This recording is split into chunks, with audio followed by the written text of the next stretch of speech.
What's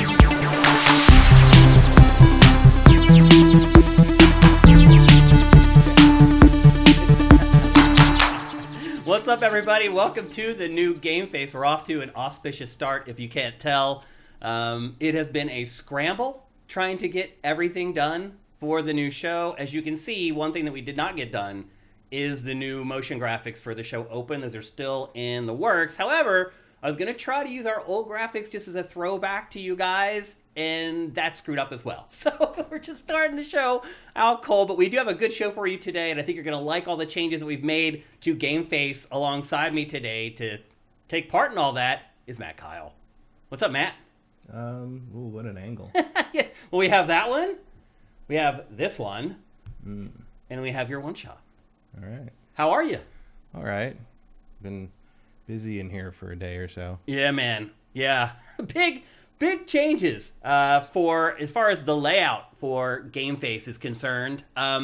Still working on camera angles, all that kind of stuff. Also, one thing that we wanted to do today... Those are on the table. What'd you say? Those are on the table. Oh, yeah, that's a scratch, yeah. I think that's leftovers from Luna.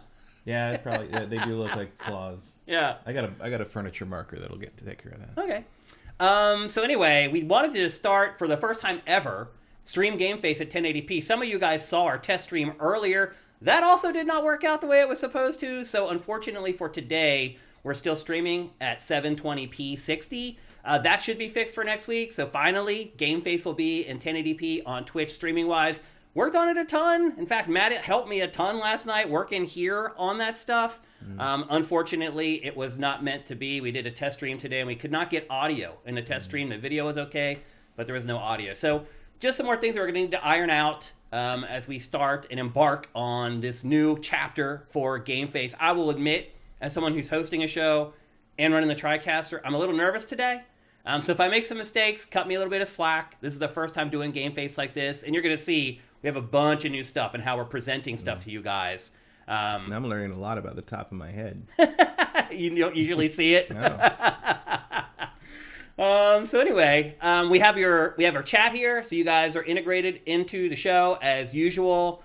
We do have a bunch of new looks for the show as far as how we're kind of putting footage in the show. We have all new show graphics. We have new sponsorship stuff today that's really cool and really fun that I think you guys are going to really like.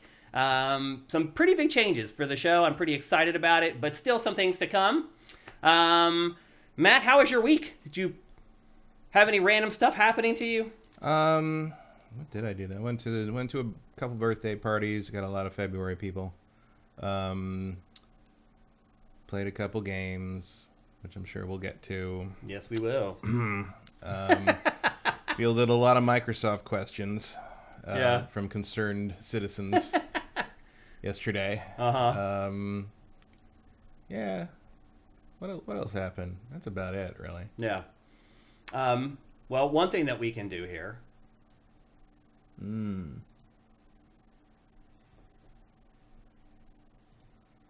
Have a split screen. So when we talk to each other, we're actually kind of talking through windows, which is kind of funny. I have had an insane week, to be perfectly honest with you, trying to get this all set up. See, the problem, I've mentioned this before, the problem for me is that I am at capacity. My weekly schedule, I am at peak. So if I ever throw something new into it, is like a new wrinkle or I have extra work to add, it's a nightmare. Also, like, my birthday was this weekend.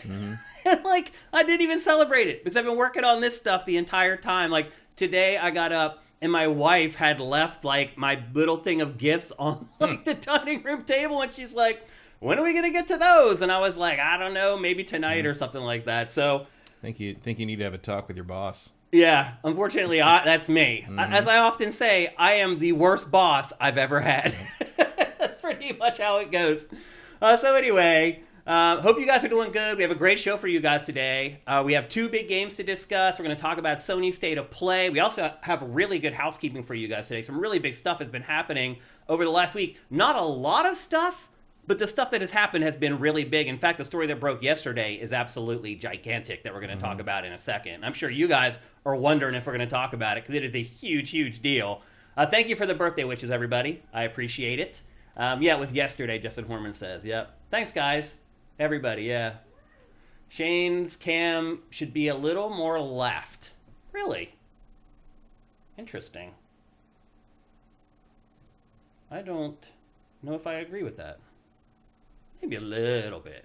Maybe it's because I moved. Yeah, I mean, you should be either centered or you should have eye space this way. Yeah. I know you framed it so you could get more transformers in the shot. Yeah, I want the shots to be more fun and more vibrant than what we've had before. So that's kind of why Metroplex hiding in the corner. I made sure to hide him there where you could see him there. Could rearrange some things. There is a giant Simon Belmont statue, like just off camera. Yeah, so we could move. Maybe get him into the shelf somewhere there. But otherwise, I don't know. I like the new look of the show. One thing I wanted to say is, I hope it's like a little bit more intimate and you can see our faces better. Because one thing I felt about the prior show was like we were so far away from the camera. Our heads were like this big on screen. You couldn't really see like our facial expressions, our inflection. And so hopefully this brings you guys a little bit closer to the discussion here on GameFace.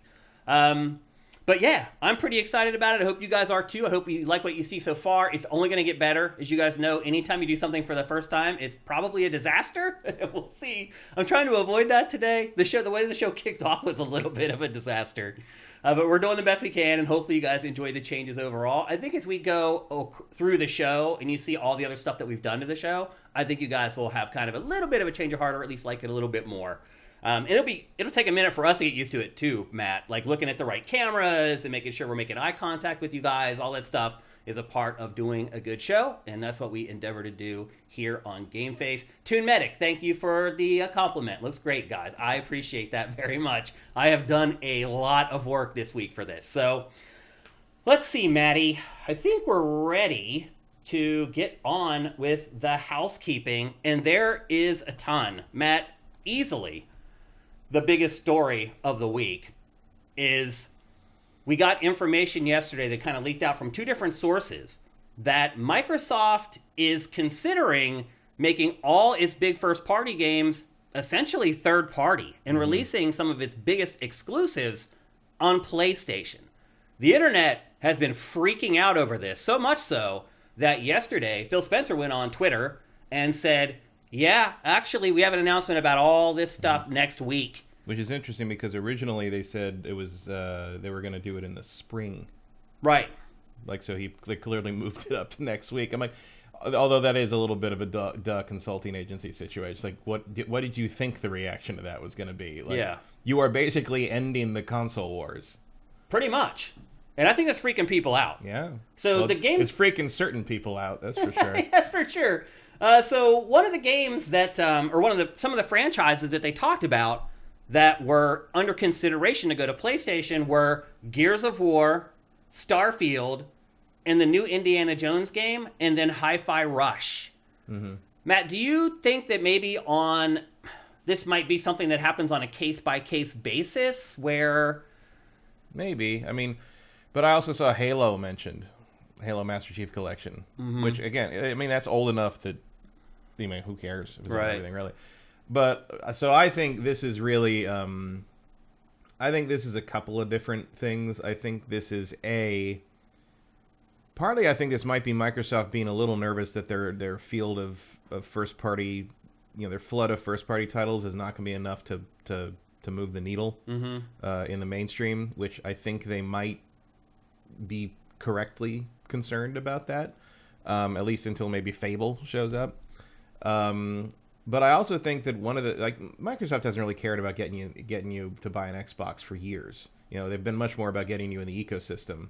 And if they're making $400 million a month on Game Pass, I can certainly see why the idea of just branching out a bit and having Xbox there as an option, but really what they want you to do is subscribe to Game Pass on every platform imaginable might be the better strategy going forward, and Xbox becomes more of a software kind of like environment brand. Kind of what it's been all along. Yeah. It's been a software company all along. Right. Microsoft's been a software company from the beginning. They make OSs. That's their original thing.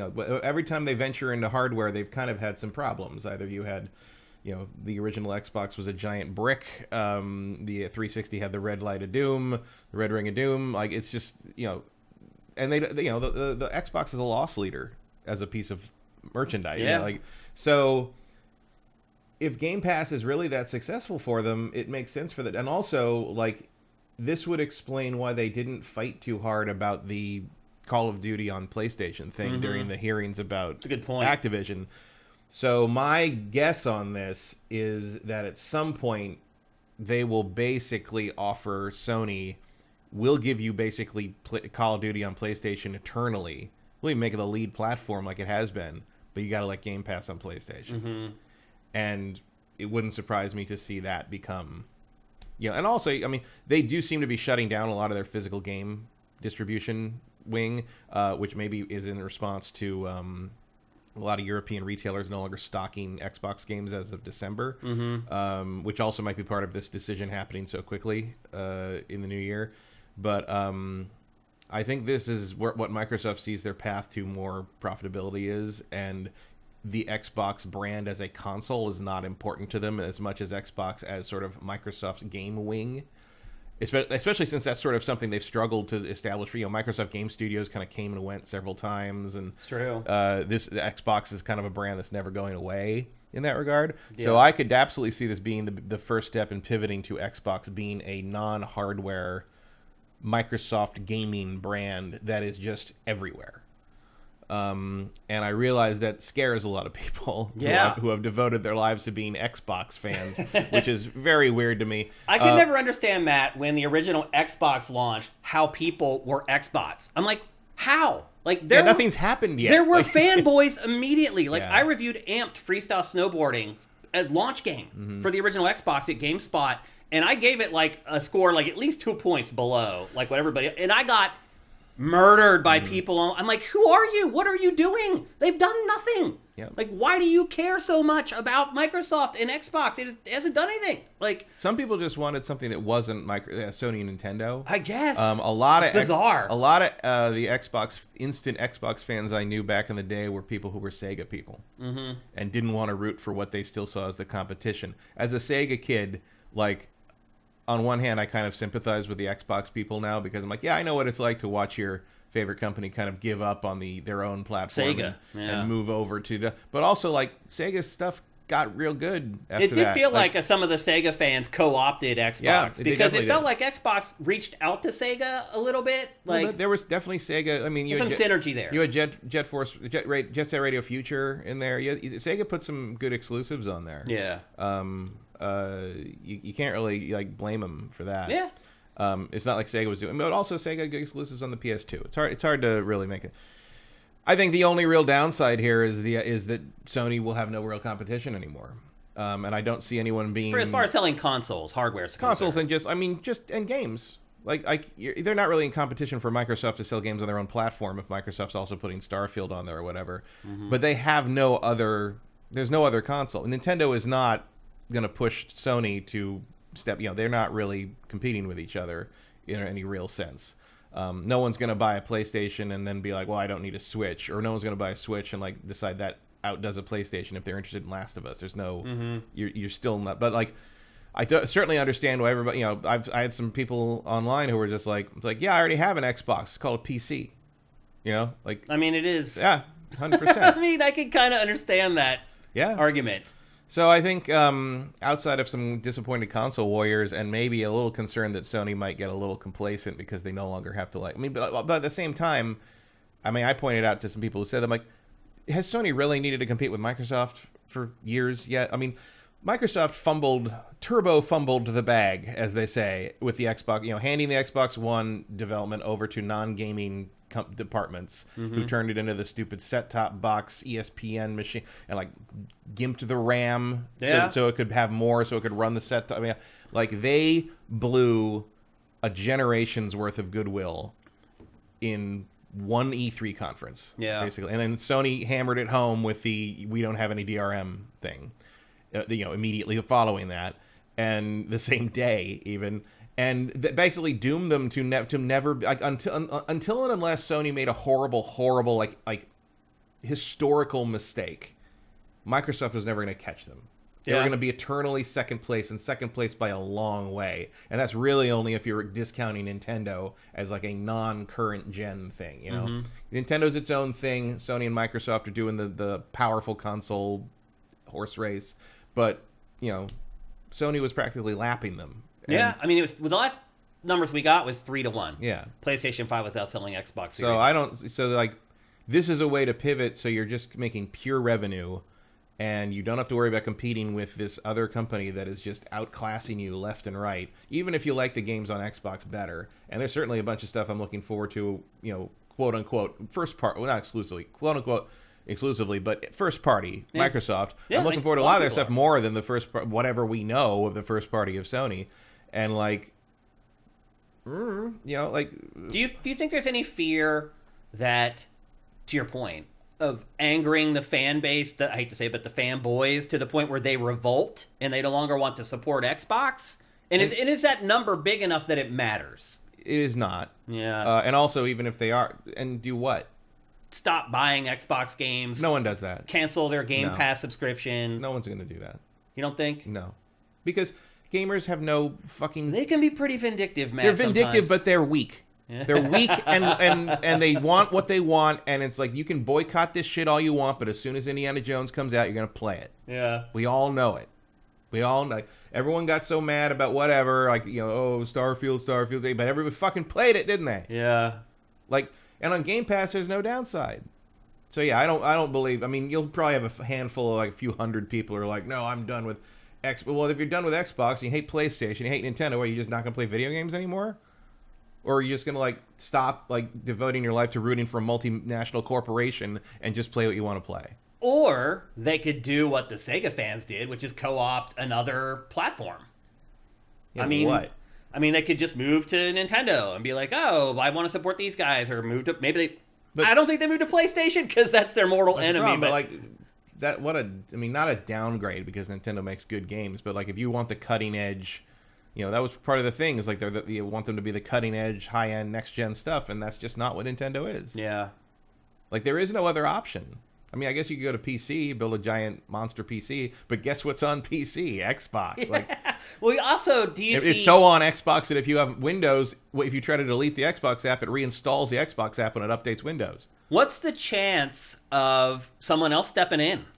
I mean, I don't even know who it would be. An zero. Apple, maybe? No, near zero. But Apple's too smart to get into the console market Apple already now. has Apple Arcade. They don't need it. Like, no one needs it. Like, no one's going to be dumb enough to do it. I mean, I guess, like, Elon might be stupid enough to do it, but he's not into that stuff. It is a dying industry. Yeah. Well, I don't know if the it's console market. Yeah, but it's not even necessarily dying. Even if it wasn't, like, starting... I think what's proven is that maybe it can only support two real winners.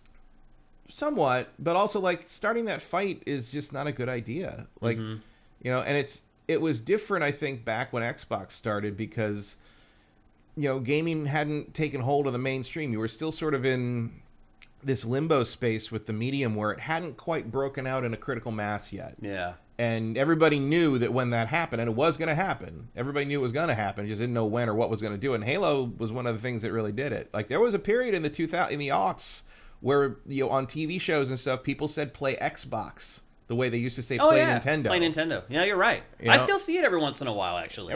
Sometimes. But but now that it has happened, now that, basically 2/3 of the population of the planet play video games of some kind, even if you're talking about mobile games, like, becoming the Johnny-come-lately on that is a death wish. Yeah. Like, I don't see anyone because who wants to, what publishers are going to jump on that? Like, that's happened already. Stadia crashed and burned. Ouya crashed and burned. Like there's no, like, starting from scratch in this business as a console manufacturer, like, you're crazy. Because, like, you'd need to sell millions to just, like, even stay afloat anyway.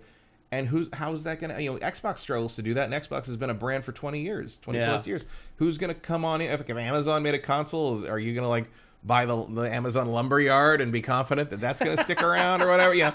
Although Amazon is maybe one of the only true viable... Amazon or Google, yeah. I mean, otherwise, even Google at this point after Stadia is nobody trusts Google. Cool. After that, who in their right mind would buy Google hardware, considering their record? Yeah. I mean, it's not just Stadia. I mean, it goes way back. You'd have to have it would either be like someone like Elon Musk, who's just, like, got so much money and so little common sense that they're just like, oh, I could make a video game console. I like that. Yeah, like, sure. It's like in another world, maybe Zuckerberg would be dumb enough to do that, but I don't think he is.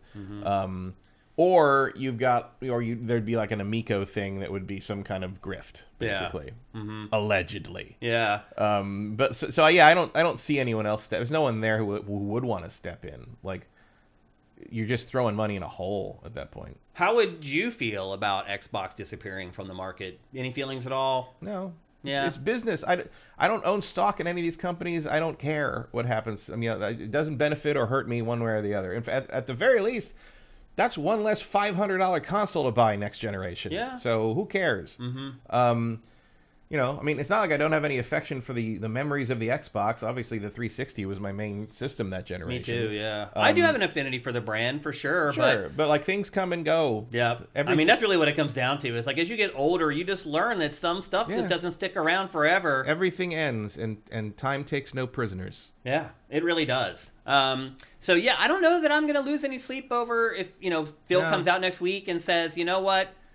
We're going to keep manufacturing these until we realize it's just pointless. But for the most part, I mean, because really the goal here is to get Game Pass on PlayStation. And I think for Microsoft to do that, it's going to have to stop manufacturing hardware. That's the only way I believe PlayStation will allow it. And the other thing, too, is PlayStation may be totally cool with it if Microsoft isn't producing hardware, because it could make a cut off of Game Pass. Right. Well, I think what's going to happen is next generation there will not be an equivalent of the Series X. Right. But there will be an equivalent of the Series S. Because the Game Pass machine, basically. Yeah, because that's, as we found out, that sells better than the Series X. And it doesn't compete with PlayStation. And it doesn't compete with PlayStation. Like, something the power level of the Series X, next generation, Sony is not going to see that as a threat, because their PlayStation 6 is going to be way more powerful than that. I guess the burr in the saddle here could be if PlayStation is secretly working on its own Game Pass. I really don't think they are. That's not their strength. They've screwed up kind of the software side of online things so many times that, like, I don't think they mind that. And in fact, wouldn't surprise me if one of the pitches from Microsoft is like, why don't we take care of that for you? Like, what if you contract us to do that now? And I don't think Sony would necessarily go for that, at least not this gen. Like, but there might come a time where they're like, you want to offload the PlayStation Network idea? And it's not like they don't come, Foam Stars is a PlayStation Plus game. It's good move, because a lot of people would never have played it otherwise. No, yeah. I appreciate everybody taking time out of their Foam Stars day to come watch this. Thanks, guys. February 6th, Foam Stars Day, as everybody knows. Hey, I marked it on my calendar, Matt. It was the day after my birthday. That's how I knew Foam Stars was coming out. Oh, I'm a year older. But Foam Stars. Yeah, it's all good now. Will make me young again. Exactly. Okay, let's take a look at what the folks in chat are saying about this. This is a big topic, man. And, we run a game website. We have, Xbox fans on our site, a lot of them. Cinetike asked, do you think Xbox should have waited at least until the end of the year to see if new exclusives move the needle on series sales? No. Here's what I think, Matt. I think they realize it's not. I think what happened is Starfield was the guinea pig. And I think Microsoft looked at all the data from Starfield, and it's like, you know what? This isn't adding up anymore. Yeah. And it's like the other thing they would have to wait for is Fable, and God knows when that's coming out. Right. And I think the fact that they're jumping on this before the end of fiscal is significant. Yeah. To kind of give investors a clear path to like what we're about to do. Yeah. You wait to the end of the year, and that gets scary for people. Do you think there's any chance that next week Phil just comes out and says, well, all we're going to do is we're just going to wait a year. And we'll give a year of exclusivity on our platform, and then we'll give it to PlayStation. How do you think the industry and fans would react to something like that? I mean, I don't know. Like, it's more or less what Sony did to PC. So I could see that being a thing. It would certainly appease the people who are worried about Elder Scrolls. Yeah. You have to wait a year. Like, that sucks. But hey, timed exclusives are a thing. And at least in this case, nobody's money hatting anybody. It's just Microsoft owns them, so they get to do whatever they want with it. Like, I could see that. Also, I don't know if like it's given that Microsoft is technically trying to rev their first parties up to speed. Maybe giving them a PlayStation version to make day and date with the other versions is probably a bad idea at this point. But it wouldn't surprise me if, like, over time it became more and more simultaneous, especially as you move into the next generation. But they got 5 years before that happens. I mean, we're already kind of seeing it anyway, because PlayStation also has kind of broken some rules in this gen. Like, it's putting out games for PC at a regular basis now. I think if you asked someone 5 years ago if you thought PlayStation would do that, they'd probably say no. Yeah. I'm sure you're even seeing Sony bend a little bit here. Yeah, but you're probably not going to see Sony bend anytime soon. Touche. But yeah, I mean, you got to change your die at some point. Mm-hmm. Even Sony. Actually, Sony learned that the hard way in the PlayStation 3 generation, didn't they? Mm-hmm. And they did. You know, they figured it out. PlayStation 4 was a big success in comparison. Right. Yeah, I mean, I don't see a lot of downsides for Sony in that regard. We'll see. I mean, it's also possible that Phil comes out and goes like, "Oh, all of it's untrue, and we're not doing that." That's possible. But like, yeah, I mean, no matter what, he needs to come out and say something. Yeah, I mean, if it literally was, it's not true, I think he would have just said that. I don't think he'd stage an event for that. That's probably a good point. This sounds more like we need to talk. Right. At the very least, there might be a little bit of truth to it. Yeah. At the very least, yeah. So there's something. I think there's something going on here. Is what we're getting at. Yeah, there's a little too much smoke for there not to be some kind of a fire. Yep. Okay, let's check out what you guys are saying again. Sleeping Turtle 3, Zuckerberg will join just to apologize to Congress. Okay. What else you guys got? Sanuku, I hear you, and again, I partly agree with you here, but as soon as Nintendo does change, and they will have to, that's a good question actually to ponder, is what's Nintendo going to do in all this? We might consider our option again about how much Microsoft will earn with the Game Pass. Well, I think that's the thing. They figured out how much they're earning with the Game Pass, and they're like, we're going to go all in. Yeah, and Nintendo. I mean, Nintendo's going to be France about this. That whole sort of everyone's going to stay in the middle, waving the white flag. No, I mean they're going to do their own thing. Oh. You know, everybody else is going to. We're all doing this, and France is like, oh well, we're going to have a sandwich. You know, it's like, and a baguette, you mean? And yeah, so like Nintendo will do what Nintendo does. Yeah. And the good news is it affects nobody but Nintendo. Yeah. So. I think it'll affect Nintendo the least. Yeah, for sure. Certainly between PlayStation and Nintendo. And Microsoft has a good relationship with them, and I'm sure there's temptations there. I'm sure like it would be cool to get Banjo back on Nintendo. Yes, it would. So it would be really great, honestly. Like there's a bunch of rare stuff that I'm sure Nintendo fans would be excited to see come back. Yeah. And you could still put them on Xbox, or you could not put them on Xbox. You could put them on Switch and have it be through Game Pass and be an Xbox exclusive, but it's on Game Pass. That's true. Yeah. Like you got to subscribe to Game Pass to play it, but it's only on the Switch. The other thing too, Matt, that gets a little funky is, so let's say that all this works and Microsoft does get Game Pass on PlayStation. Are you still withholding your first party games for 3 months on Xbox and PC Game Pass and not giving it to PlayStation right away? Or are you giving them those exclusives day and date with Game Pass on Xbox and PC? So let's say Game Pass works on PlayStation and Starfield 2 is coming out.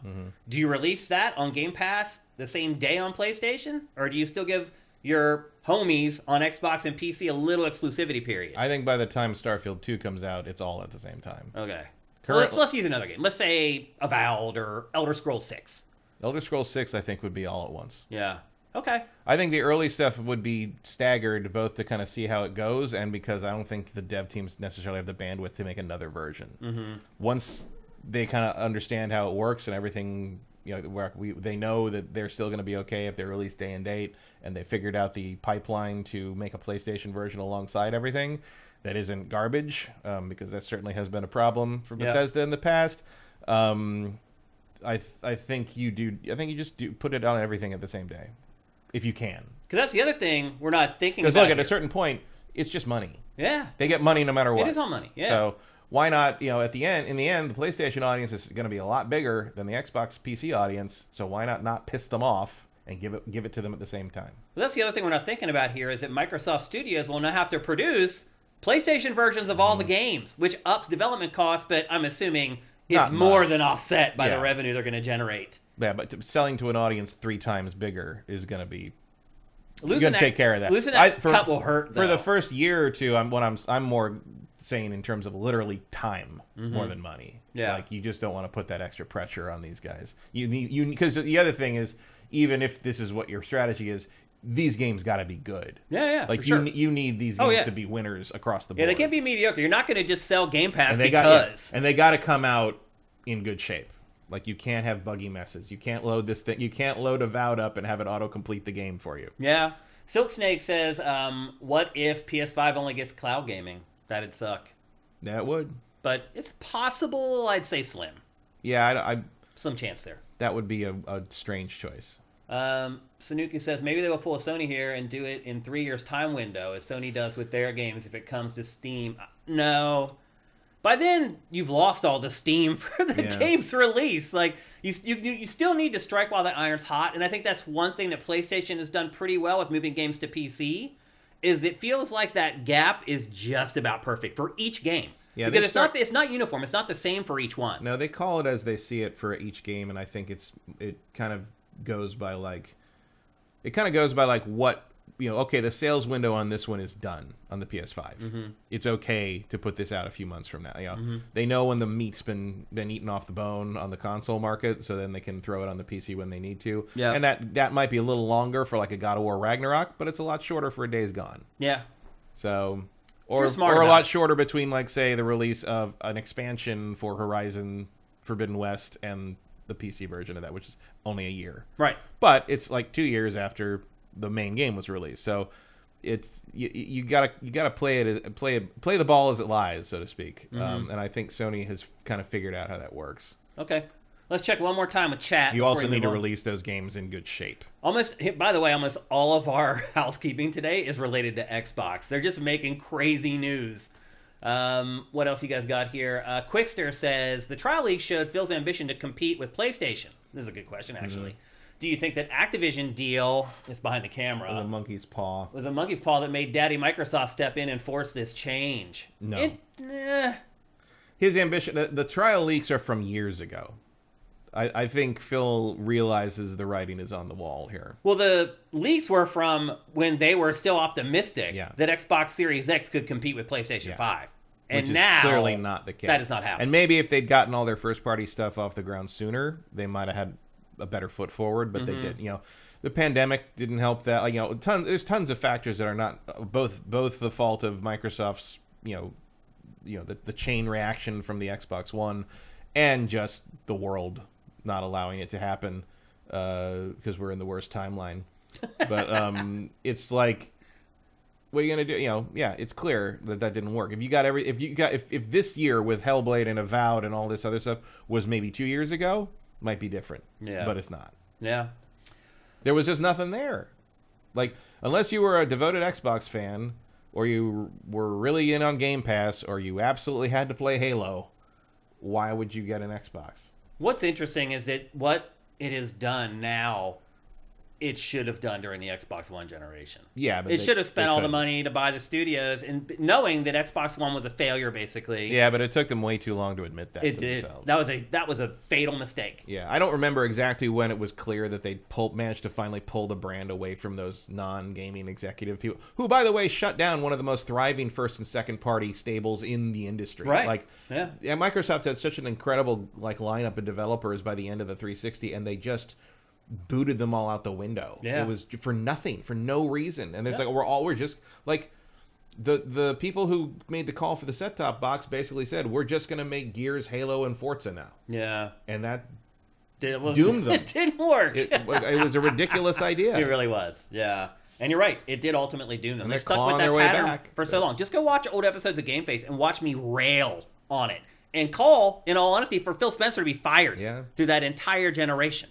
And now I'm still wondering if maybe I was right. I don't know. I don't think anybody could salvage that. I mean, really? Yeah. But somebody could. I don't know if clearly whoever made the. I mean, I don't know about Daddy Microsoft in this case, but I bet Daddy Microsoft definitely made the call to take Xbox away from the Xbox division and give it to the other departments that wanted to do their set-top box crap. Yeah.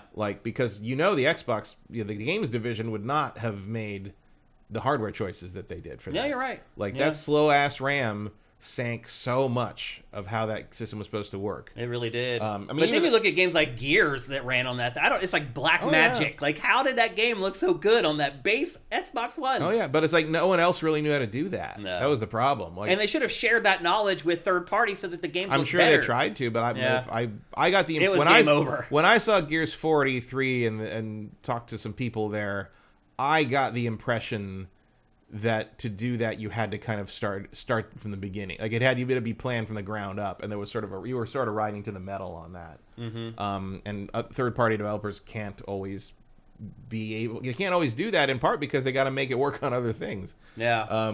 But Yeah, I mean, you could write books about the mismanagement of Xbox One. Mm-hmm. It was a disaster from the start beginning, to finish. from the very first press conference with the whole TV crap. Yep. It was bad. Right out of the gate. ESPN. Yeah, it is awful. So there's another Xbox related story from this week where a lot of retailers in Europe are removing Xbox physical games from retail. Right. Do you think that may have been one of the dominoes that started this falling? It feels like it. I think so. Yeah. Because look, you're dead in the water in Japan, as you have been since basically the beginning. Yeah. And now Europe's backing out, and Europe was a big market for them. Yeah. And now, like, what do you? I mean, yeah, you got to do something. They got to do something drastic, or they're going to have to by the end of this year. Like, people are like, why wait to the end of the year? Well, like, by the end of this year, they'd have to be putting up numbers that are just horrific. Yeah. If that's what's happening in Europe, and they clearly seem to know that was coming. If they are indeed, downsizing their physical game distribution wing. Yeah. But like, you got to pivot to something else. Like, that's where the bread and butter is still kind of there. If you're going through the traditional model, so you have to find something other than the traditional model. And Microsoft's answer to the non-traditional model is Game Pass. Yeah. Silk Snake says our stores blame Game Pass. People aren't buying Xbox games anymore. Yeah, I mean, it could be. We've been saying that all along on the show here. Like, Game Pass is going to kill physical games on Xbox. We all kind of saw it coming. But yeah, I don't know if I saw this coming. No, this is drastic. I did not see. I have suggested that they would want to get Game Pass on everything at some point. Yeah, I mean, I think that's a given. But yeah, but putting what we would think of as first party games on other platforms in the name of that's a wrinkle I don't think I ever really thought of. I didn't see it coming at all. And maybe it still isn't happening. We'll see, but it sure feels that way. I mean, all the signs are pointing that way. Starting with something like Hi-Fi Rush is, I mean, I don't think that really raised anybody's See, I don't think people would care if it was games but like that. Yeah, I mean, that makes a lot of sense, really. Like, I think it was smaller game. It was when the leakers said that Starfield was on the list that people really was like, what, like what, and then that kind of steamrolled from there. But I mean, I guess if you were complaining, it's going to be interesting to. If Starfield comes out on PlayStation, it's going to be interesting to compare the people who then play it and like it to what they said about Starfield when it came out on Xbox, and whether they were like, this game sucks because it's not on Xbox. Because there was a lot of stuff where like the people who were really virulently hating on Starfield, if you looked into their histories, they were PlayStation fans. Oh yeah, if you just looked around or looked at their Twitter feed or whatever. People who probably would have liked the game if it had been multi-platform and Bethesda hadn't been bought by Microsoft. Funny how that works. It is. So anyway, big story, folks. I mean, Xbox first party stuff going on PlayStation. Again, I never saw it coming. And again, it could be something in between where they're like, we're going to wait a year. I think that would probably make Xbox fans feel at least a little bit better. You've also, the Game Pass thing is a good argument for, especially probably for physical games, I would think. Although it's interesting because physical games you think would be a little less affected because you can always trade in a physical game. Right. But it is interesting to note how much Pal World has outsold the Game Pass version in comparison. Yeah. Like, Game Pass is not a guarantee that your game's not going to sell legitimate copies. Yeah, I mean, it's sold like 20 million. I think 8 million people are playing it on Game Pass or something. Yeah, but it was like they sold 12 million on PC, even though it's on Game Pass. Those people would rather pay for the game than spend that $16 a month to play Game Pass until they're tired of the game. Yeah, which is interesting. That's another sort of thing that maybe we haven't seen data around. That may have been something else that pushed them over. I don't know. Some people just don't. A lot of PC players just aren't interested in having anything on their system that plays games other than Steam. No, you're right.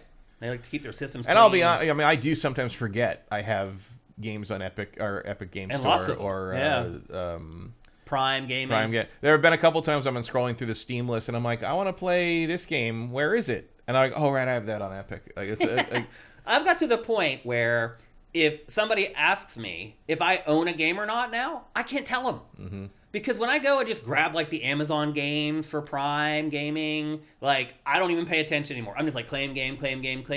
Like I can remember all the stuff that I have or have not claimed on Epic Game Store. Exactly. Like I used to be able to tell you every game I owned. I could never do that now. Well, I can't do that. I mean, I made a list of all my physical games like a couple years ago, and it's like 2,000 thing. It's across all. Going back to all the platforms. 80s. Yeah. And it's like, yeah, I mean, if you name a game, I can probably tell you if I have it or not, especially a physical copy. I can't. I can tell if you have had a physical copy for sure. Physical copy for sure. Probably 80% if about a digital one. Not me. Unless you're like you're naming 60. some weird little itch.io thing that was in like that 100-person, right. 100-game bundle or whatever, things like that. But major releases, I can definitely tell you that I have that on this. I have that. Sometimes I have that on PS3 and PS4 and Steam. Because they're just given away. Yeah. There's a lot of games I have both on Xbox and PlayStation because either they're given away on Xbox Live or they're given away as a part of PlayStation Plus. To say nothing of all the unused Humble Bundle codes. Right. Yeah, I mean, a lot of those games crossed over ultimately where you're getting them on both platforms. So, yeah, it's hard for me to even remember all the digital games that I have at this point. So, anyway, again, major changes coming for Xbox, and it looks like for everybody else. Buckle up, people. Next week is going to be... I'm excited to talk about it once we know the details. Did Phil say what day he's going to announce that stuff? No, they said next week, as far as I know. It'd be great if he did it on Monday, so we could talk about it on GameFace on Tuesday. But we'll see how that all goes. So anyway, your Xbox exclusives might be heading to PlayStation. I know it's hard to even hear that, but it's just the truth. Another Xbox-related story, also Game Pass-related. It was announced this week that Final Fantasy XIV, which people on Xbox have been waiting forever for, and finally they get the announcement, and then Visions of Mana shows up in the Xbox developer. We were like, is that related to some other deal? And then we find out this week that if you want to play Final Fantasy XIV on Xbox Series X, you have to subscribe to Game Pass. That is the only way you can play it on Xbox. How do you feel about that? Honestly, it's better than having to go through Square's website. You're right. Subscribing to that game is one of the most confusing things I have ever done. Man, Square Enix. And the thing that amazed me was because I've gone through that same website to subscribe to Final Fantasy 11, which you still can. 11's still going. Yeah. And it's almost the same fucking interface. It doesn't make any sense. You log into your account, and then you have to create a Final Fantasy 14 sub account, and then you have to choose which there's different columns of Final Fantasy subscription versions that are lettered, and you have to buy the game or input the code for the game you bought on Steam or whatever in one or the other lettered thing. And if you subscribe to one, it doesn't apply to the other. So at one point I had the demo and an expansion on A and the main game and the other expansion on B, and there's no way to merge them. So I had to just rebuy the other expansion and put it on B and cancel my subscription to the game on A and then resubscribe on B, which meant I couldn't bring the two bonus items I'd gotten there, so I had to rebuy the costume I bought on because I emailed Square and they're like, we can't do that for you. Sorry, fuck you, basically. And it is absolute labyrinthine bullshit. It really is. Yeah, that's it. And if this means that Xbox players just have to subscribe to Game Pass and download the game and log in, great. Yeah. Because guess what? I remember having a lot of the same problems trying to subscribe to Final Fantasy 11 on PlayStation 2 back in 20 years ago, and I'm like, how is this the same thing? It's like the website even still has some of the weird leftover things. You remember when Square used to think that everything was the interface of the future was gonna be like that Serial Experiments Lane bullshit, where everything was circles, and you're like, where is this over? What am I doing? Yeah. What is this supposed to be? And it's just everything has a weird name. Well, didn't it also have that weird system where there was linked into internet cafes where you tried, yeah. There was some weird you get weird alerts or something. Right, that was the idea. Well, that I tell that story all the time. That one of the that one, I can't remember the name of the YouTube channel, but that found all those old E3 videos and pulled them out of the CBS archive from GameSpot and everything. Yeah. And they keep putting more and more stuff up, and it's great, but I keep thinking, I'm like, please tell me someone recorded or on a handheld somewhere, someone has the video that Square ran in their booth. I think it was E3, it might have been GDC, but I think it was E3. It's in the dome. It was the year they had the big dome, and you sat on these benches in there, and you kind of looked up at everything being brought, projected on the dome. Yeah. And it must have been 2001, 2002 in there somewhere. And it was a Play Online preview, and it was basically this guy walking down, these kids were playing Final Fantasy 11 and they got killed by this boss and they're like, we need Jimmy or whoever, and so they page him. Right, that's how old that's this shit is. That's what it was. They page. He's walking down the street with his like harem of girls, and he gets a page like, I gotta stop in here, ladies, and he like goes into this Square branded Play Online cafe, sits down and helps them beat the boss. And they're like, thanks, Jimmy. And Let's he's like, go, ladies. He's like, that's how we do it. It's like, all right, we're done here, kind of thing. And like, because there was a sentiment at the time, and a lot of people who were not terminally online at the time may not remember this or have experienced it. Square fans, who are the worst fans I have ever encountered in the history of it. You think the current console war people are crazy? The Square fans circa 2000 were just I can't even describe it. And like I knew 15 different people who very sincerely, honestly, like not trolling, for real, believed that Play Online was going to be so big it was going to become what online gaming was. That if you wanted to have an online game, you were going to have to sign a contract with Square to have it available on Play Online, because otherwise no one would want to play it because it wasn't on Play Online. That was literally what these people believed. They were the same people who, when The Spirits Within was coming out, were convinced it was going to revolutionise how film was made. Yeah, you're right. And we see. But no, it bombed because no one fucking cared about your stupid ass movie with these creepy ass. Now it's coming people. back And for then, Rebirth. Yeah, it's going back into theaters. Creepy. Well, it's not going to work. It's not going to make any fucking money because it sucks. Well, remember they built a whole studio in Hawaii server for farm him. in Hawaii to render the movie. And they rendered that, and they rendered, I think, parts of Advent Children, and then they just shut it down because it was ridiculous. And running that kind of a business in Hawaii is expensive to begin with, and now they won't make any money. And that's basically why Sakaguchi left. Yeah. Like that was basically on him. No, you're right. Yep. He really remember when Aki, the star, this girl who was the star of Spirits Within, was in Playboy. No, remember I that? don't remember She that. modeled for Playboy. She was nude. She was, and I think she was the cover.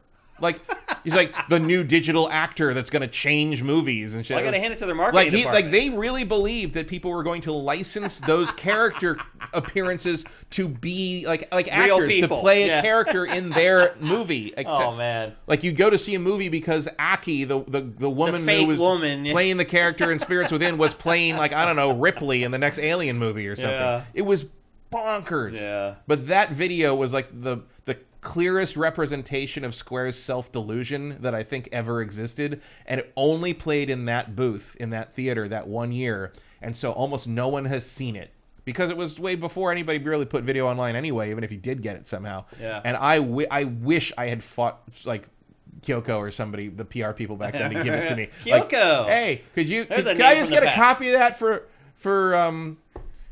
strategic sheep purposes or something? I don't know. I don't have an excuse for you. I just want that because one day I'm going to need it. Yeah. Yeah. But I really sometimes I feel like it's forgotten just how too big for their britches Square got after Final Fantasy VII. Yeah. Like when they really thought they were the end all be all of RPGs for the rest of time. Yeah. Yep.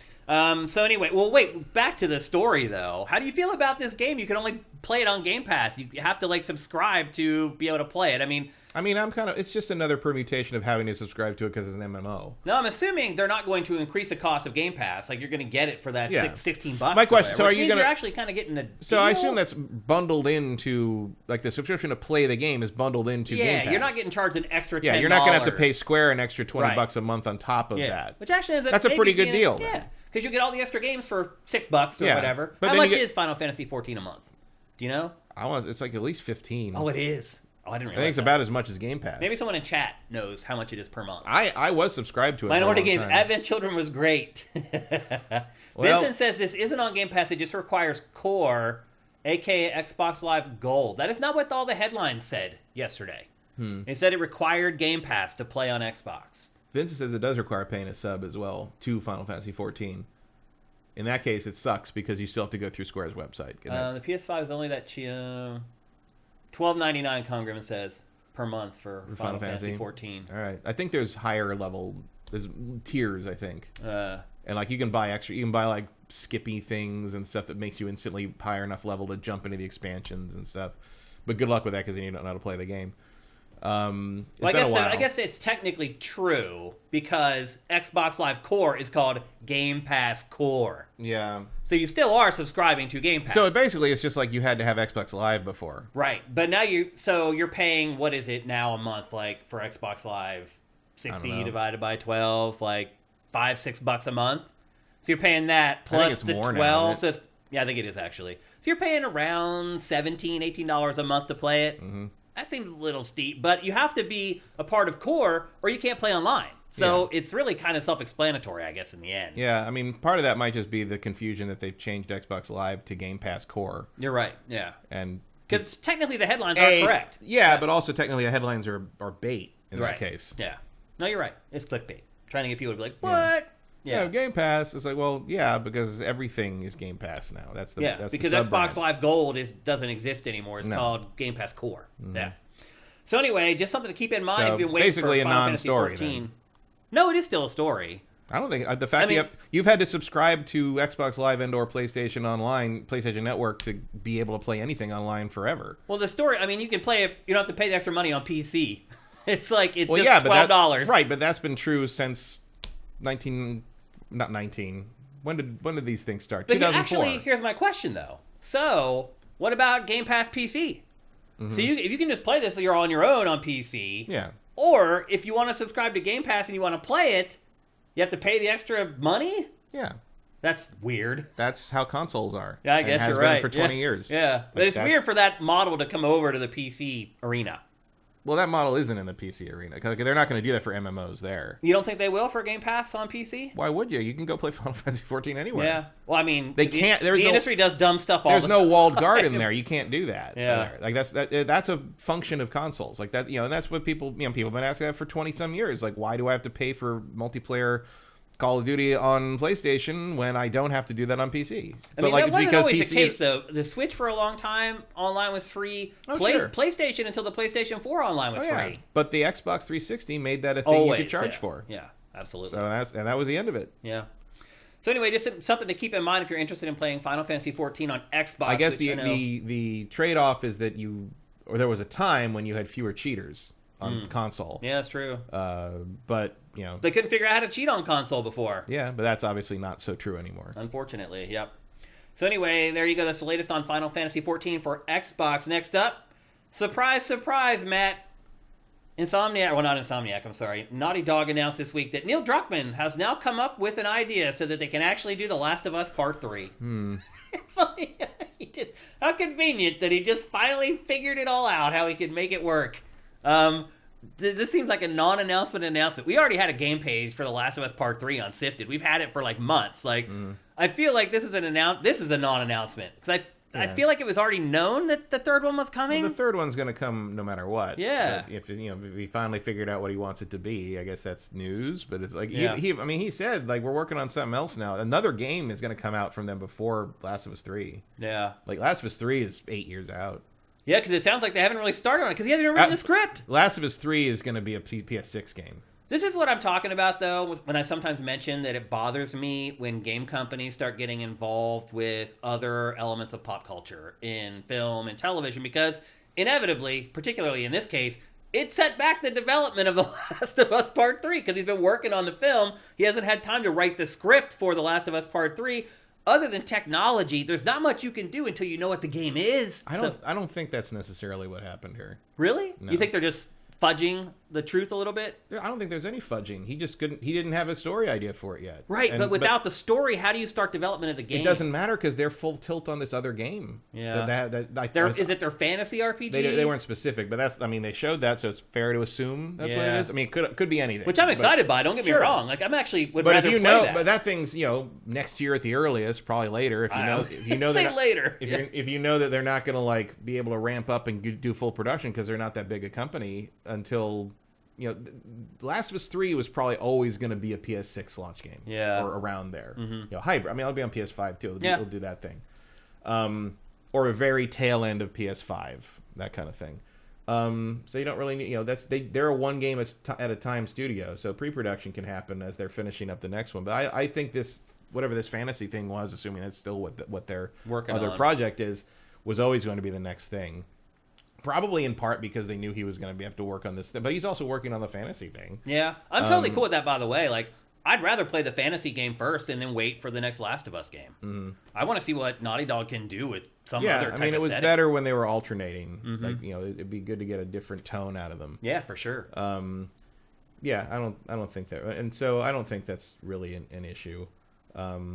Also, like, this is what you and some other people were complaining about. Like, why don't you just tell, like with the Insomniac thing, why don't you just tell us you're making X-Men in 2030? Well, here he is telling you he's making Last of Us 3 in 2028. Well, my point was that we were told this months and months ago that Last of Us Part 3 was coming, and now he felt like he needed to step up and say, yes, it's coming, even though he hasn't really done anything for it yet. I think he's just figured out the concept in his head. Right, but he never, it's coming doesn't mean it's coming soon. Yeah, I mean, well, it's definitely not, because he's gonna have to write it still. But you should have. We knew that. Like, that's a very fair assumption. It's coming means one day. Yeah. One day in the far future. I mean, when they put that fucking a little teaser up with her playing the guitar, how far out was that game? I mean, I remember we argued about that too, where like you thought it was coming like a year later, and I'm like, that game's like 5 years away. Yeah. And sure enough, I think I was even underestimating that. I think it was 6 years. No, it wasn't that long. I think it was like 3.5 or 4 after that. It was a long time. Yeah, it was a while for sure. Yeah.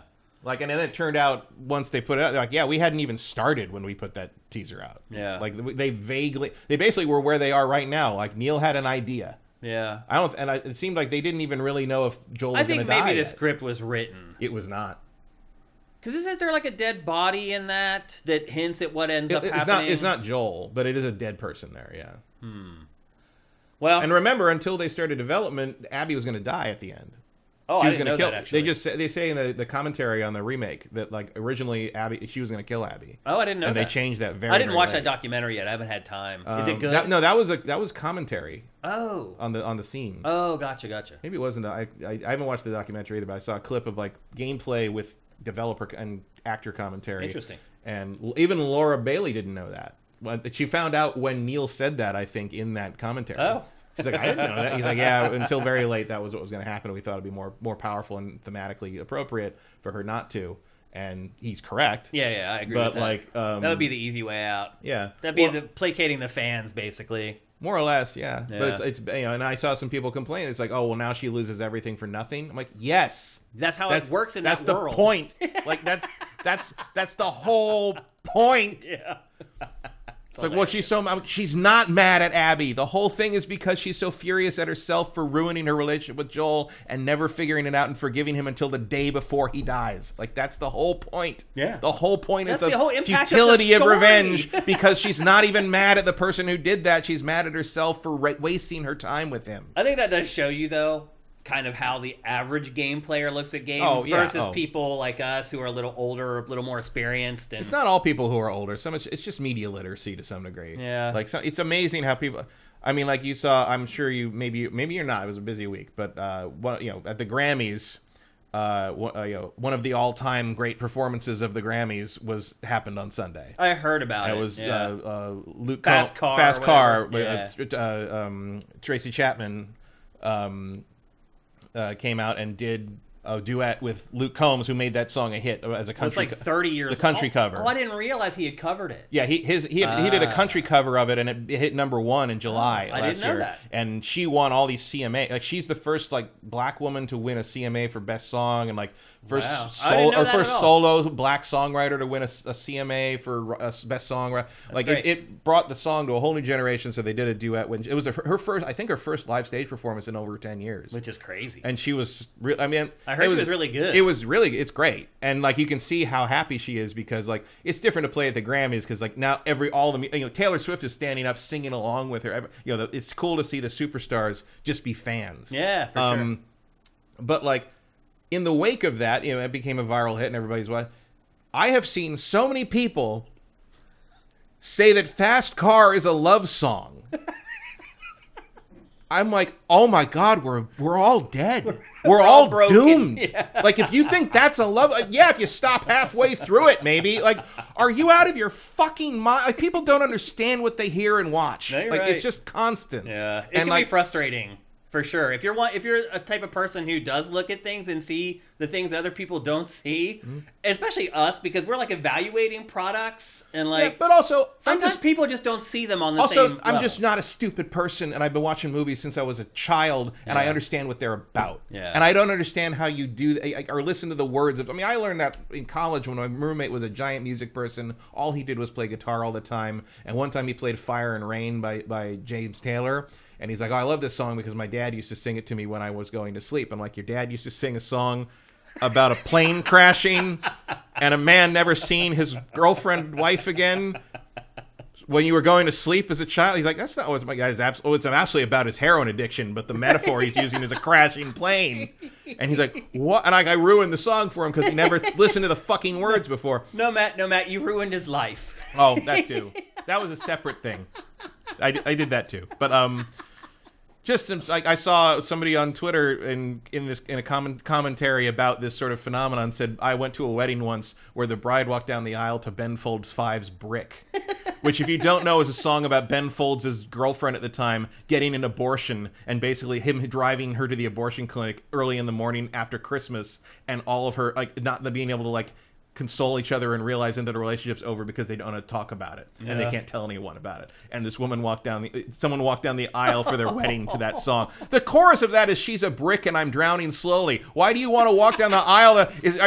Are you prophesying at that point? Like what? I think it was just probably her favorite song. I'm sure she never really thought about the words. No, and was just like, I like how it sounds. Yeah, you like how it sounds. That's all it is. But I'm sorry, everybody. Words mean things. They do, and you're going to have to figure that out one day, even if you figure it out halfway to the altar. Yeah. So anyway, The Last of Us Part 3 is on the way. We talked about Tracy Chapman and like all that, talking about The Last of Us Part 3, which is great. Look, I'm sure Ellie plays Tracy Chapman on that guitar, or did before she lost the finger. Yeah. So anyway, Joel knew Tracy Chapman. Joel's old enough to know that. Yep. We're about to wrap up our housekeeping for episode 375. We got a couple more. The first one is that we found out just this morning that Tencent is making a mobile Elden Ring game. Sure, why not? Really? You have one of those days where you're like, this might as well happen. Why do you think From Software isn't making it? Because From Software doesn't want to work on mobile crap. Yeah. They got other things. They got to get that DLC out. That's what they got to do. Yeah, and apparently it is a typical mobile game with microtransactions and all the usual nonsense. I mean, mobile game fans would probably feel weird if it didn't have that stuff. I mean, let's just be honest. That's kind of like the genre now. Mobile games, like, if they don't have that stuff, they generally fail. Yeah. Well, it's like, how come you don't want to play that mobile game? It doesn't have the mobile game grift. Yeah. He's going to grift me. Where's the treadmill? I don't know what to do. Where are all the whales? Yeah, It let me play as long as I wanted. Where's my energy bar? I need to buy more energy from you. We just had a question about this on Pactor Factor, and none of you guys watched it because it wasn't some like, is Xbox better than PlayStation question, but somebody asked a really great question, which was like, if I play a crappy Final Fantasy mobile game, it's like I played one and it's turning me off to Final Fantasy in general. Is that a thing? Mm-hmm. How do you feel about that? I don't know. Do you think a bad mobile game can tarnish a franchise? Not to me, because I think of them as completely separate. Right, but things. Generally, I have no idea. Yeah, I don't know what the general person thinks of mobile games compared to, I'm gonna say it, real games. Yeah. And the thing that soured me on Final Fantasy was Final Fantasy VII. So it doesn't take a mobile game. I promise. Well, that's absolutely accurate. But it's a separate thing to me. It's like. It's almost like, you know, how there used to be like a Game Boy Color or Game Boy Advance version of every console game. Right. Like, I just Rugrats and all those THQ games. All the licensed games. There was always like a GBA version of like the X-Men games or the and they may or may not connect to the GameCube Yeah, sometimes version. they're completely different. Sometimes they're better. Like, you know, the Game Boy version of Harry Potter and Sorcerer's Stone is actually a really great action RPG. Sometimes they are better. You're right. That's a good analogy. But I just don't think of them as the same thing or in the same boat. You know, like the fact that, you know, the fact that like there's a bad mobile version of like, you know, whatever, you know, Lego Star Wars or whatever, like it doesn't affect how I feel about the actual Lego Star Wars, you know. Yeah, me either, but we're different. As we just talked about in the last topic. I think most people just don't even think about it. Yeah. Like no one's gonna play Elden Ring on a phone and think they're playing the same thing. Like, I mean, if they do, it's an achievement, that's for sure. Could it hurt From Software's brand? No. No. Because From Software is... Like, the fans of From Software are all mostly like us. Like, sure, Elden Ring sold to tons of people, but those people... even the people I know who, like, had never touched one of these games before and bought Elden Ring, they're not going to mention this mobile game to me. They don't even mention, like, the remakes of Demon Souls or anything. You know, they don't... They liked Elden Ring, and if you put out another Elden Ring, they'll look at it. They might even try the mobile game if they see it on their phone, but I'll tell you this. Mobile stuff just doesn't penetrate anymore. Yeah. Like, nobody finds new mobile games. Nobody, you know, other than, I guess, like... The only interaction I have with mobile game promotion, even as someone who's just constantly online and looking at game stuff, is those stupid video ads where they show something that is literally not what the game is. You know, where it's like a those ads 40-mile wide ball of zombies rolling down and a bunch of guys with machine guns running straight ahead, running through gates, giving them more allies until the ball hits them and explodes. And you're like, it's an ad for Ebony. Yeah, it actually looks awesome. You're like, hey, I actually wouldn't mind playing that. You're like, why didn't anybody? I mean, someone did make some of those games, and that it was like, yeah, you want those games, you know those games. Now let's see you beat them. That's literally the title of the game. Oh, interesting. I have that on Steam, and it has like the car parking game and the run to the room and fight the guy game, and that's that you see. But like, they still suck. Like, but there is an element of like these ads clearly like the run through the gates and like build your forces up and fight endless zombies or like. That does look kind of fun. Why didn't anybody just make that? Yeah, I know. Why don't you just make that? Instead of tricking us into going to play some other terrible and like game. then like to avoid getting sued, like Ebony and some of those other like Clash of Clans, some of those games have had to put mini games where you like the find the treasure thing. Like there's every like 1,000 hours or something of Ebony, you will play one of those mini games. So technically, they're not lying to you. Yeah, interesting. But they added that after they almost got in legal trouble. I never even play mobile games, Matt. Like I don't play them enough to ever have them affect my opinion of pretty much anything. Yeah, I have a couple mobile apps of like board games that I play like just when I'm bored, like especially if they're like things that take forever to set up. But like. They also generally have all those on Steam, so it doesn't really matter. Yeah. I don't remember the last mobile-only thing I installed.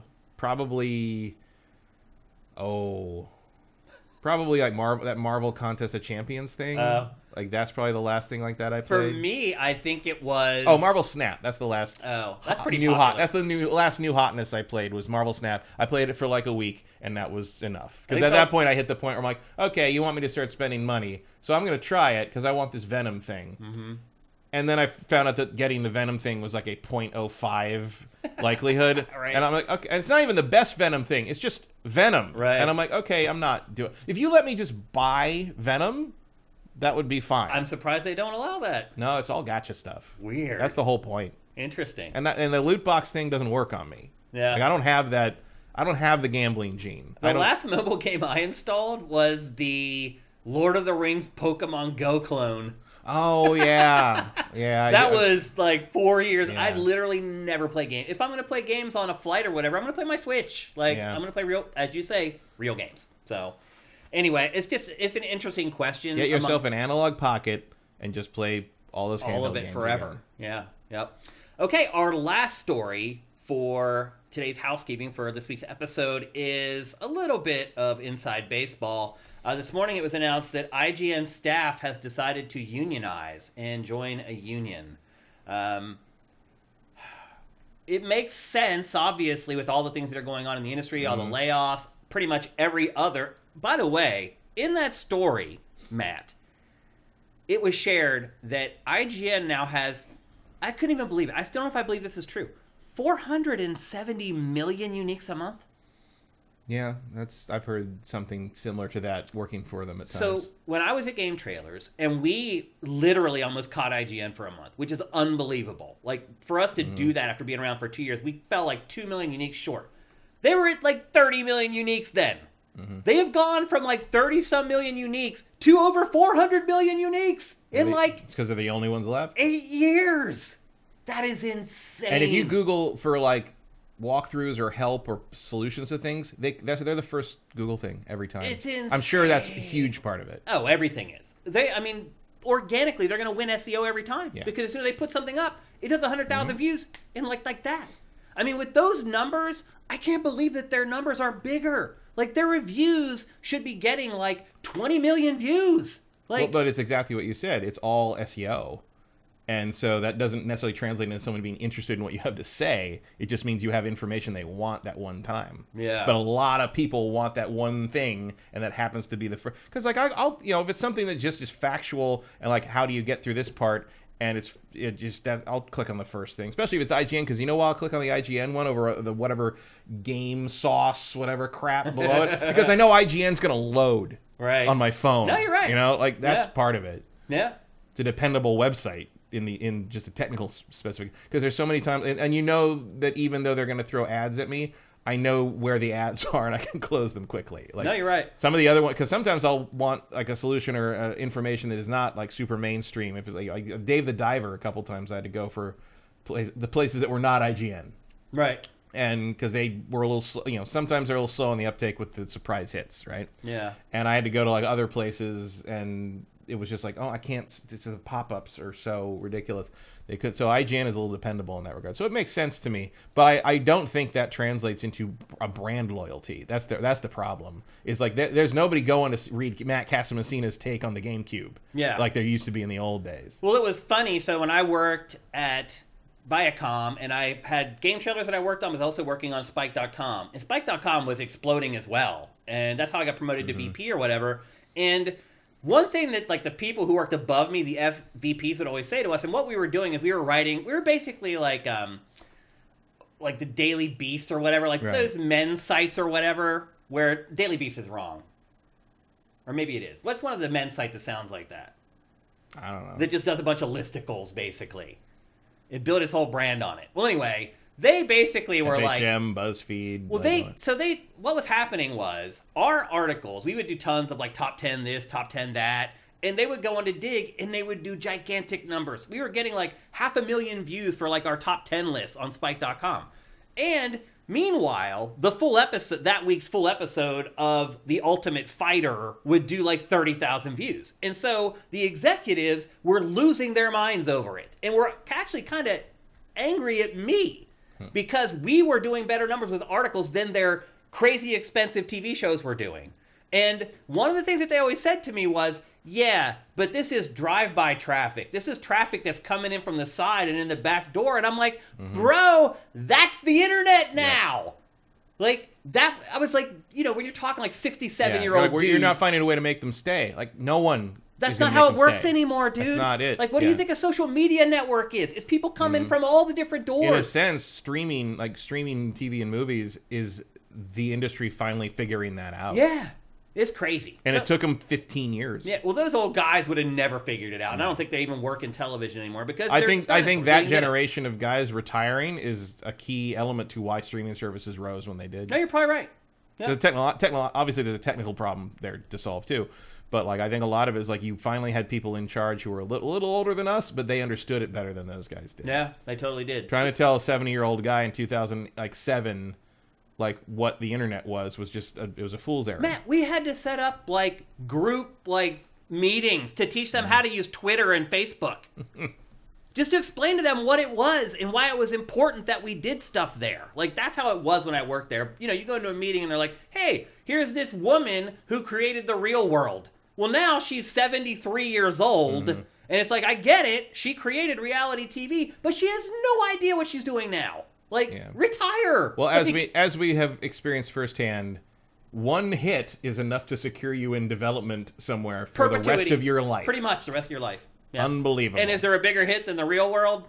No. Probably not. Not really. I mean, certainly not in that space. I mean, I will say, the first time I went to a meeting and she was there, I was like, whoa.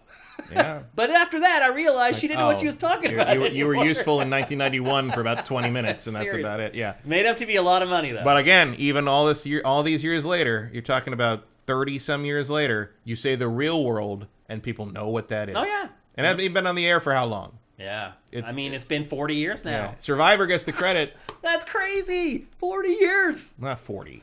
90, it was what, 80? 91. Oh, it was 91 the real world launch? 89 and 90, 91 in there. Okay. I was in high school. Yeah. You're right. Yeah, okay. Because Puck wasn't that much older than me. When the third season of San Francisco, that was when it really blew up. He was like the skater BMXer dude. He's the delivery driver. Ahead of his time in a weird way. That's hilarious. So anyway, well, there you go. Did he die? Once again, we completely got off topic and didn't really talk about IGN unionizing. I mean, they should. They're the only ones left who really have a job to lose Really? at this point. And I think that's probably what is they're just looking around and they're like, wait a minute, really. we're the only ones left. Yeah, should have done it sooner, really. But yeah. Well, there is a union at Ziff Davis that they were kind of a part of, but this one is very specific to IGN. And it's not going to save their jobs, per se, but... No, it's going to force Ziff Davis to, pay them better when they'll they get fire better them. severance packages when they do lay them off. It's going to be matters a lot. And they're going to have to, justify the layoff to the union, which is usually good. Usually good because you have to, really have a good thing other than, we just don't want to pay this many people anymore. Yeah. Which is how it works. How it usually works if you're not union. That's true. Absolutely. All right, so there you go. That's it for housekeeping for episode 375. We still have a gigantic show to get to. 2 big reviews. We're going to go through the Sony State of Play, which made its own set of news all on its own. But before we do that, here's a word from our sponsor, LS Cream. LS Cream is a fine cream liqueur created by Sorry guys, again, Stevens Charles. Brand new show stuff here. By an ancestral recipe Price you pay for 1080p.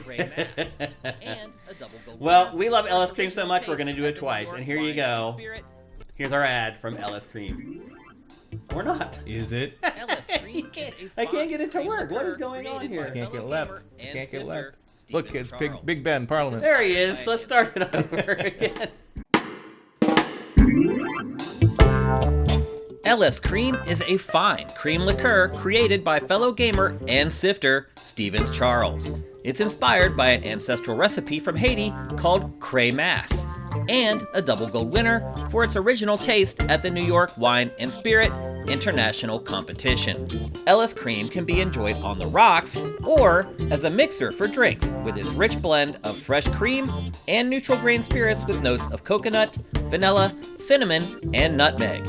It's great in coffee or to make espresso martinis. To learn more, discover amazing drink recipes, or to track down your own bottle using a handy store locator, head to creamls.com/sifted. That's creamls.com/sifted.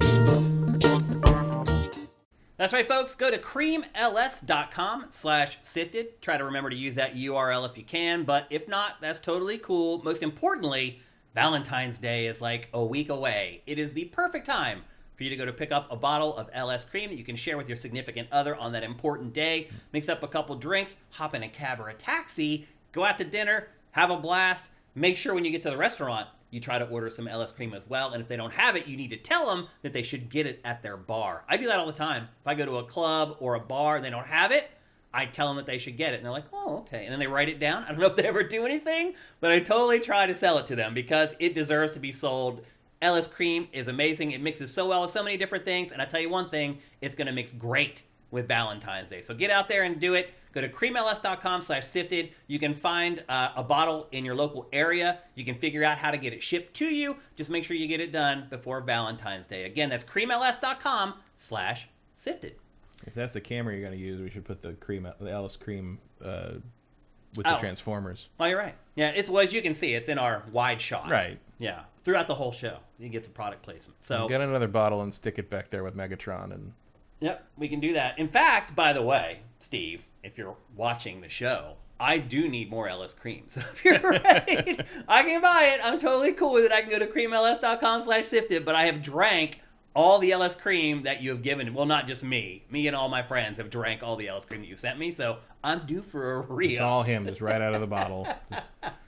The priciest wino. Yep, that's right. And with that, it's time to kick off the show proper. We're going to start things off with, I think this is the biggest release of the week. Suicide Squad killed the Justice League. It wanted to be. It tried to be. It felt like it should have been. But is it? I mean, probably. Yeah, it probably still is. Yeah. But by default. But, this should have been a slam dunk AAA release of the whole quarter, other than maybe Tekken 8. Mm-hmm. And it isn't. Not so much, unfortunately. One thing I will say is, I curate, so I've poked around and seen some reviews. It's not a 5 out of 10, is what I would say. 5 out of 10, if you look at the games that get 5 out of 10, They're like technically right. I mean, I unsound. would argue that it kind of is a 5 out of 10 if we lived in a world where we used the whole 10-point scale. I'd agree with that. You know? Because it's a 7 out of 10. But in terms of what a 5 out of 10 means in video game reviewing, yeah, this is like it's a weird moment to suddenly be honest. Yeah. You know? It's a 7 out of 10 on the typical scale. Yeah, 6 to 7 Yeah. is in there, I would say. It's not that bad. No, it's and like a lot of the reasons it's bad are external to the game. Right. I mean, it's not a very good game, but the reason certainly the reason I dislike it is also related to external things that have nothing to do with it. It's where it came from, how long it took, what it is, the concept of it, what they should have done otherwise instead. Like, you know, there's a lot happening there. As a game, I think it's a dumb idea, but like, in terms of like what you play, what you do with a controller moment to moment, it's quite good. The gameplay, the shooting's really good. Yeah, the gameplay in this. Well, some of the traversal's a little wonky. I don't like the traversal, but the shooting is very good. Shooting great. Feels really good. If you play it with a DualSense controller, it feels real good. Now it does zap my battery in like 2 hours. Yeah, but wow, like the DualSense like haptic stuff for this game is incredible. The gameplay does feel good and snappy. Mm-hmm. Like headshots feel great, landing shots feels great. You get that tactile feedback in the controller and with the audio. Yeah. All the weapon types feel very different. Yeah, but and nothing feels like underpowered. Yeah, like and to be fair, the traversal for each character does feel different. And in some cases, that's a bad thing. Yes, but I get the not Rocksteady, but Montreal tried that different traversal for every character in Gotham Knights, and I think Suicide Squad succeeds at it better. Yeah. But it also has the same problem Gotham Knights is, where only one of them is fun. Yeah. They are all completely different. Like King Shark is basically the Hulk from the Avengers. Jumps around. He just jumps like really far. And then Harley, they try to make her Spider-Man, and it is the worst of the 4 in my opinion. I don't like it at all. It just feels clunky, very confusing. And You're jumping between different buttons to do different. Like the grapple up to the top of a building button is different than the swing button, which is like, what are you doing? Well, Matt, what I started doing, I just grappled the whole time. I stopped swinging. It's just the swing is so weird. Well, my solution was to just play Deadshot. Okay, which he was my favorite character Deadshot as well. is a straightforward shooter. He has a jetpack, so it's basically playing Anthem. I literally play him just like it's Anthem. Yeah, I mean, they encourage you to switch because the characters will get fired up for certain missions, so you're supposed to switch to them because you get XP bonuses. And I did that for a few times, and after a while, I'm like, I'm just going to stick with Deadshot. In part, but the problem is, it's weird because it's like I can handle. I play Deadshot's traversal the best. I actually like Captain Boomerang's traversal the best. Okay. Because he has a Speed Force gauntlet. He throws one of his boomerangs and he Speed Forces there when you let go of the button or when it hits its limit, and then he can do it again, and then he can like double or triple jump again after that. Like he's got a lot, and you can use that to get in close and then jump out. Like he can hit and run really easy with it.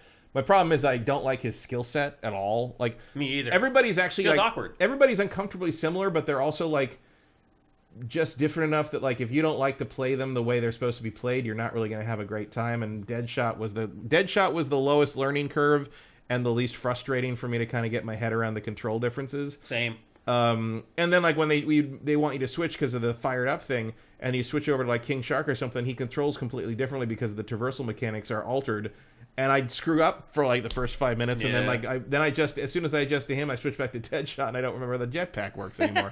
I wish I had stuck with one character. The skill trees are really boring. They're really boring, but they're also gigantic. Yeah. And because I was switching characters every time, I have like 4 characters that are like 4 levels down out of like 10. I hardly even scratched the surface of the skill trees, and I never had like an OP character. Yeah, I was a little surprised that for something that encouraged you to switch back and forth, they don't share XP. Yeah. So like you jump, I've been playing Deadshot, he's like level 5, and I switch over to King Shark for the first time, he's level 1. Yeah. And it's like, and you can upgrade them, and sometimes they do. I think they do level up you together. You can give them weapons and stuff. Yeah. But it's a weird way to do that. And it feels a little tacked on. Yeah. It feels like maybe you were originally supposed to just play multiplayer all the time, and they kind of tacked on away for single player. Should feel tacked on in a game that took this long to create. No. But the whole thing kind of does. It does. I mean, not the gameplay doesn't, but the world and the missions and everything feels like it feels like they ran out of time to come up with anything interesting. Yeah. The mission objectives, there's like 5 different ones. and they're over and like. And the first time, like it's like thrown in your face. Like the first time they let you pick a mission, like a side mission, quote unquote, to go to, they basically say pick wisely, and you get 3 of the same mission that are all 3 different difficulties. And I went and I did all of them. If you held a gun to my head, I couldn't tell you which one is supposed to be the hard one. Right. It's really because easy. almost any mission can be incredibly easy or just kill you. Yeah. Sometimes it just happens. It seems random. Like you just get bullied on sometimes, or just get ganged up on, and sometimes you just don't have a choice. But yeah, because your shield doesn't recharge automatically. You have to shoot a guy in the knee and then melee kill him. Dude, what is up with that? That is the dumbest mechanic I have ever seen. You literally in this game, you shoot people in the legs, and then you finish them off, and then you get your health replenished, your shield replenished. It is the dumbest, goofiest mechanic I've ever. Who wants to shoot people in the knee? Who wants to shoot people in the knee? Well, clearly the people who were shooting at the guards in Skyrim. Every game that you play teaches you to shoot the neck and the head. And in this, they're like, nope, shoot them in the kneecaps. Unless they're armored, in which case you have to melee them to break the shield. Right. Or if there's a different shield, you shoot the weak spot of that, and that'll break the shield. But they'll put it back up if you don't shoot them in the knee or the head soon enough. And like for the first like 2 hours, for the first 90 minutes, I didn't get to play the game because it's all cutscenes and maybe like 20 minutes of gameplay. And then they finally do. After 90 minutes, you finally get a title drop, and you get to go out and kind of start doing stuff in the world. Wait, before this B-roll goes away, I just want to point something out.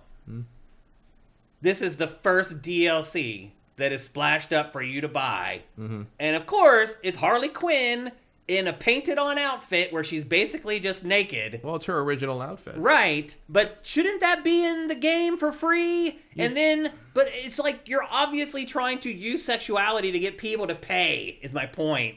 Like, to me, this was dirty. I was like, really, man? I mean, I don't really think all of them have this. But look, if you go to the page, what's featured? Harley Quinn, basically naked. I mean, she's in that's her outfit. Yeah. She was always in a skin-tight leotard. Notice, in the game, she's in this frumpy, like, because it's prison outfit from the asylum. Right, and then she changes into kind of the tack gear, like her customized tack. Well, but everybody, that's But they want you to pay for the sex, dude. Well, they want you to pay for the classic outfits. Because everybody's, that's the first DLC is everybody's classic comic book outfit. And she doesn't even have a classic comic book outfit because she came from the animated series. Right. But they're using her sexy outfit to try to generate sure, money. But look at that, dude. But that's what she dresses. That's their original outfit. I hear you. It's more skin tight in Arkham Knight. And now look at how she looks when you play. And you can't tell me that there's not thirsty 13-year-old kids out there seeing this outfit and being like, "That's garbage, Mom. Give me the freaking credit card. I want that other outfit." I really don't think that's a large contingent of the audience. I don't know, man. We were just talking about the contingent. Yeah, but I don't think that's. I mean, the shitty thing here is they're selling the characters' classic outfits as DLC. Yeah. The reason Harley is featured is not just because she's sexy, but because she's the only one anybody fucking knows. She's the most popular playable character in this game by light years. I wonder. Have you seen? Is there data on that? Or are you just guessing? I'm not guessing that she is more popular than Deadshot, Captain Boomerang, and King Shark. I would be interested to see what the data is on who gets paid. I don't know if she's the most played because she's not very much fun to play. Right. To me. She's like the worst to play in my opinion. She's hard to play. Yeah. Not because there's anything wrong with her as a character, but because the traversal is fiddly and it's awkward.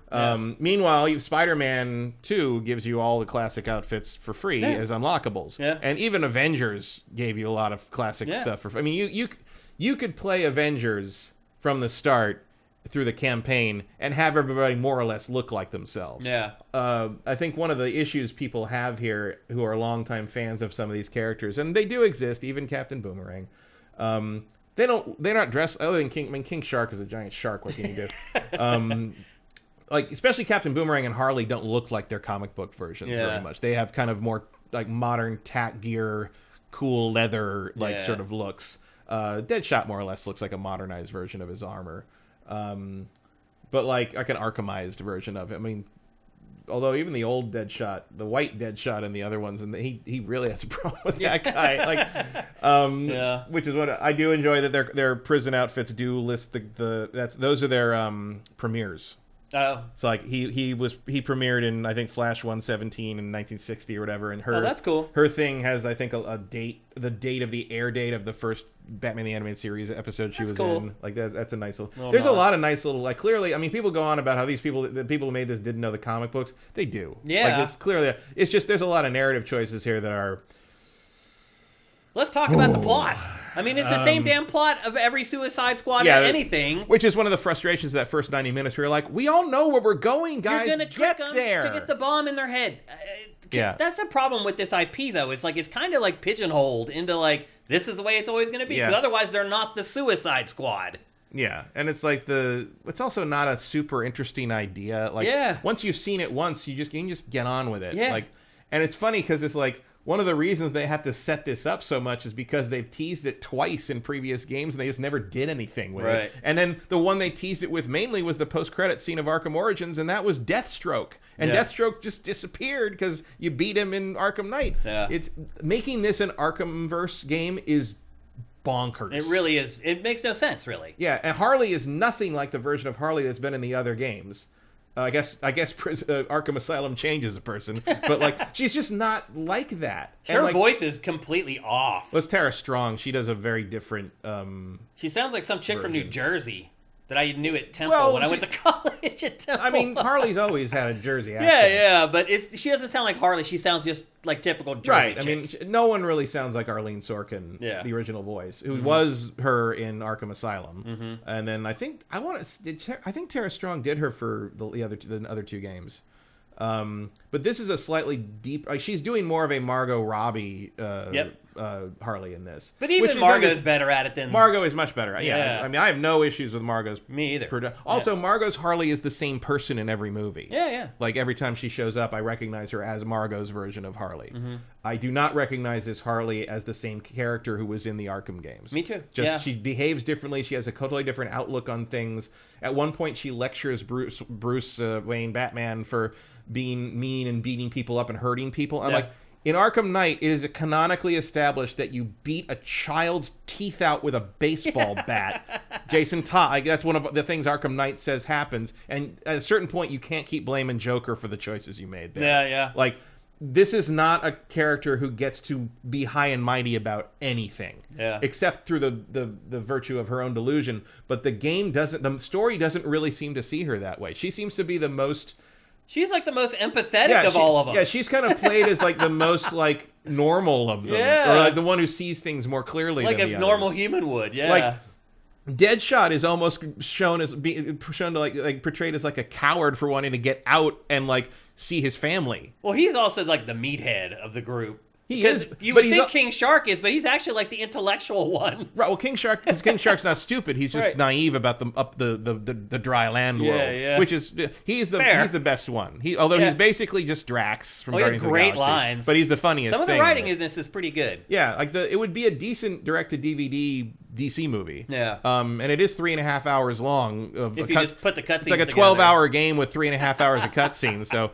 Why did that take 9 years? Yeah. Exactly. We need to get back to the plot, actually, and explain it for people who haven't played it. So basically, Brainiac has showed up at Metropolis, and he's taken over the superheroes. You show up and become the superheroes, and even end up in the Hall of Justice. Amanda Waller has basically sent you in to, like, kill the Justice League. Yeah. Hence the title. Because they're mind controlled. Yeah, they're mind controlled, and they're taking over Metropolis. Batman, except for Wonder Woman. Wonder Woman and Flash are not, but Flash does get caught eventually. But, like, Wonder Woman ends up sort of trying to help you, but Batman retains enough is mind controlled, but has retained enough of his self that he is able to recognize that you cannot reverse it. Yeah. So the only thing you can do is kill him. Yeah. The other thing that early on, like your headquarters is actually the Hall of Justice. The Justice. That's what I'm saying. HQ, yeah, you end up being in the superheroes' headquarters.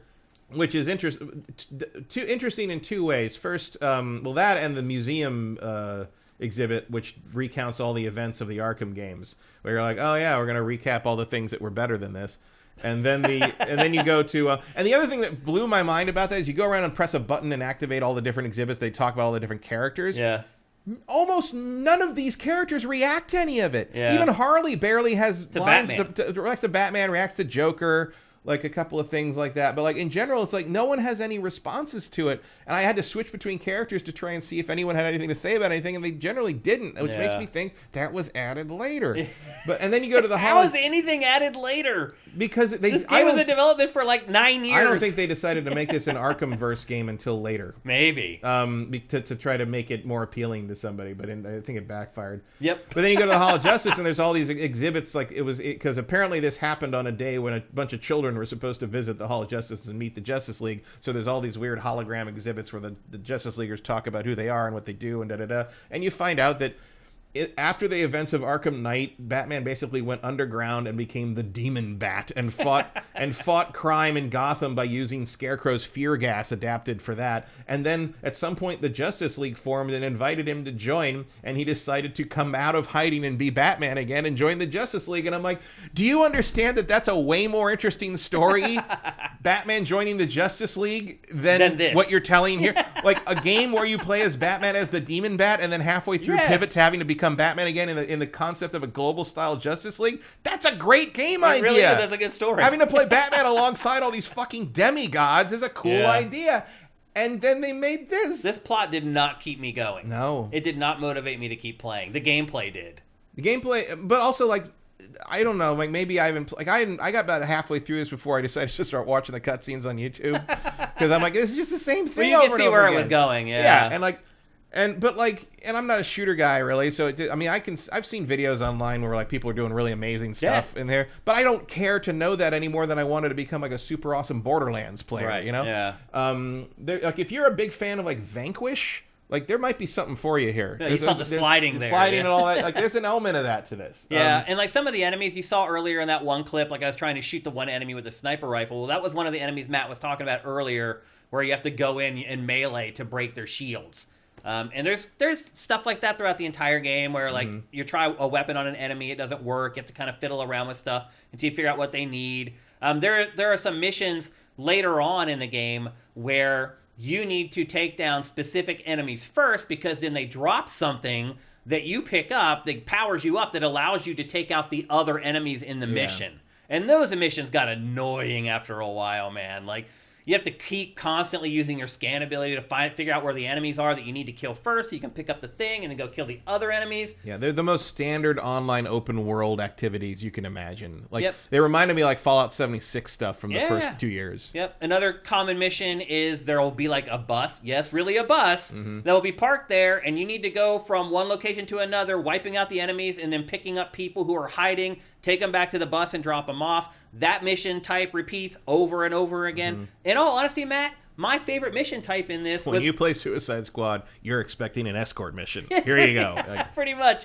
My favorite missions in this were the ones where you get the vehicle. Like, you have the one guy who is at the Hall of Justice who's building these vehicles for you, and you get in these cars and you fly around and just bomb the living hell out of everything. That was like the funnest missions in the game, and it's just like an aside. Yep. It's anemic in a weird way. Like, it doesn't give you... there's no hook here. Because who really cares about Suicide Squad? Not many people. And like they did. It was in like 2017. Right. Yeah, that ship has sailed. And I like the James Gunn version way better. But like, and yes, obviously why King Shark is in this. Yeah. But it's not. These aren't characters I want to play as. Yep. And then there are light RPG elements. We talked about the skill trees already. You level up, but like all the leveling is basically automatic. It's not like you're assigning skill points. Yeah, you barely notice it happen sometimes. Yeah. Because the HUD is so crowded and the interface is so on top of itself that sometimes you miss the level up. Yeah. Sometimes it doesn't even pop up because it's so covered with other text in the same place. Right. And the Hall of Justice is like your home base where you go back, and like the Penguin is there to give you weapons and upgrade weapons. It's like every other game of this type where you have this one area you go back to where you heal up, level up your weapons, buy new weapons, do all that kind of stuff. Yep. So the design of this game is pretty stereotypical for these style of games, for sure. You have two guns, you have a melee weapon, you have a grenade, a shield mod, a traversal mod, and then you get two more mods eventually that unlock a little later in the game. Some of the missions I just found that really just dragged on, particularly after you've done them 3 or 4 times. Like, there was like this one mission where you kill enemies and you pick up, they leave behind orbs when you kill them. And then you have to go to this place and like deposit the orbs, and then that makes like the thing vulnerable, and then you can shoot it, and like the first it's like 4 or 5 different waves, and the last wave is like 16 or 20 enemies. It's like I'm just like, why am I doing this? Like, what is the point of this? And there is a lot of shooting the purple weak points throughout the whole thing. Like, yeah, the impressions of that and that first gameplay thing that got it delayed a year were dead we're on. accurate. Yeah. When we talked about it, we're like, I will say I did kind of enjoy this section where you basically get to play as the criminals in a Batman Arkham Asylum Predator level. Like the kind of feeling of like what it was like to be on the other side of that. To be hunted by Batman. Yeah, just this very tiny section here was really fun. And then you get special attacks. One of them you do with both shoulder buttons. The other one, if you're playing on PlayStation, you tap square and X at the same time. Those are kind of your big finishers. You get 3 revives before you quote unquote fail. And by failing, basically they just take you back to your last spawn point. You're not punished that much for dying in this game at all, really. But you do get 3 revives. Your team will revive you. You can choose to revive yourself. Did you play cooperatively at all with other humans? No. I did, but they just ran off and like didn't care what I was doing, and they weren't fighting with me at all. They weren't paying attention to the mission objectives, and I was just like, okay, I guess I'm gonna play this whole game by myself. Like, I struggled to find good partners to play with, and honestly, like, the AI does a fine job. As long as they revive me when I die, I don't really care about what else they do. No. As long as they're making like one-liners here and there to keep like things jovial. Yeah, there's no mounts in the game, and there's really no fast travel. You can fast travel back to the Hall of Justice, and that's it. Mm-hmm. That's it. And I did because... It takes a while to get places. It does. Like, again, I didn't like the traversal for a couple of the characters, and I was like, dude, I would really just like to fast travel. And the world isn't that big. Like, it's not like Assassin's Creed Valhalla sized or anything like that. Like, it's big, but it's not like overwhelming. I mean, it's like, it feels like Arkham Knight sized, more or less. It's probably about a third the size of Marvel Spider-Man 2's world? Yeah. Something like maybe. that? About half of Manhattan, I would say. Roughly. So it's not like you get overwhelmed by that stuff playing the game. The world's not that big, but it is. I still would like to have some freaking fast travel. Yeah, and it just feels like there's, the jetpack just seems to get you places quicker than the others do. It does. That's why I stuck with Deadshot. The jetpack and the Speed Force boomerang seem to be way more efficient than Harley and the Shark. Yep, I agree. And then Matt, I had I don't know if it's a bug or what, but I had this problem where I had completely cleaned off the map of all mission objectives. The only 2 objectives left on the map were boss fights. And when I would go and try to select the boss fights, the game would say, we've run the math, and you're nowhere near strong enough to fight that boss fight. That's not... It has to be. Yeah. Like, eventually... Because Flash is the first boss. Like, you can't... If you can't fight Flash, like, I don't remember gating both that at Flash all. and the Green Lantern fights, they were gating it and saying, like, I wasn't powerful enough to take them on. And I had literally cleaned off the whole map. There was no mission objectives left other than the Riddler stuff, which I hardly touched at all, to be honest. So I don't know. I think you're right. I think it was a bug, but I haven't seen other people talking about having that issue, which is really weird. What you do about that? Yeah. Unless there's something I don't know. I did not run into that. I didn't fight Green Lantern though. Flash was about all I needed to know that I don't need to go any further here. Also, in case you're curious, apparently Brainiac, the fight with Brainiac is just the Flash boss fight reskinned. Well, they're gonna get pissed on that spoiler, Matt. They were pissed last episode you spoiled something on some game. I can't remember what it was, though. I don't do spoilers. You mean you don't care about them? Well, I don't care, but I also don't say anything that's a spoiler. If you think what I say is a spoiler, you're wrong. Well, I mean... Spoilers are things that ruin the story. Nothing I say ruins the story. I mean, you now know that who the last boss is. Brainiac, the main villain of the whole game. I mean, some games don't do it that way. This game does. You see Brainiac in the first shot. No, but I mean, like they make you think that that's the main boss, and then it ends up being somebody else, or something happens where the final. Well, if they do that, I haven't told you that, have I? So I didn't spoil it. But they knew it's a spoiler to say who the last boss is. No, it's not. It is, unless it's a surprise who the character. If it's the same guy you're fighting the whole time, that's not a spoiler. If suddenly Lex Luthor shows up and is behind all of it, that would be a spoiler, but I'm pretty sure Lex is supposed to be dead but already. But it could have happened, and now people know it doesn't happen. That's the point. That's the opposite of that's a non. It's also not a spoiler to say that Spider-Man doesn't show up and fight you. All I'm saying is I guarantee there's going to be comments about you just saying that. Good. Well, they can fuck off. Let's see. Age of the Legend Watson is asking... spoiler, Bowser's the last boss in Mario. Like, give me a break. Well, every Mario game is the same. That's not a fair comparison. That's an apples and oranges comparison. That's not fair at all. AJ the Legend Watson asks, do you see this lasting longer than the Marvel's Avengers? Which is the better game? Marvel's Avengers is better. I think it is. This plays better. The combat feels better. Marvel is a better game in terms of what they had you do in a campaign. Almost everything else. Yeah. I played that campaign for it felt like 20 hours. The gameplay of Suicide Squad is better. I agree with that. But playing the actual game, but the actual Avengers campaign is better than Avengers. Yeah. And also I played it for 20 hours or something. It was a big campaign. This is over in 9 or 10 hours. Yeah.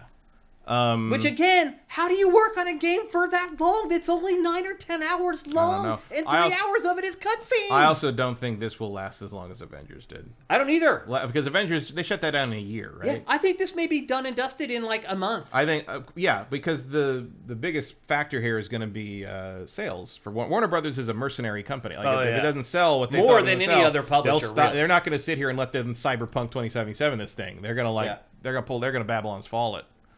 Yeah. They're going to pull the plug. Yeah.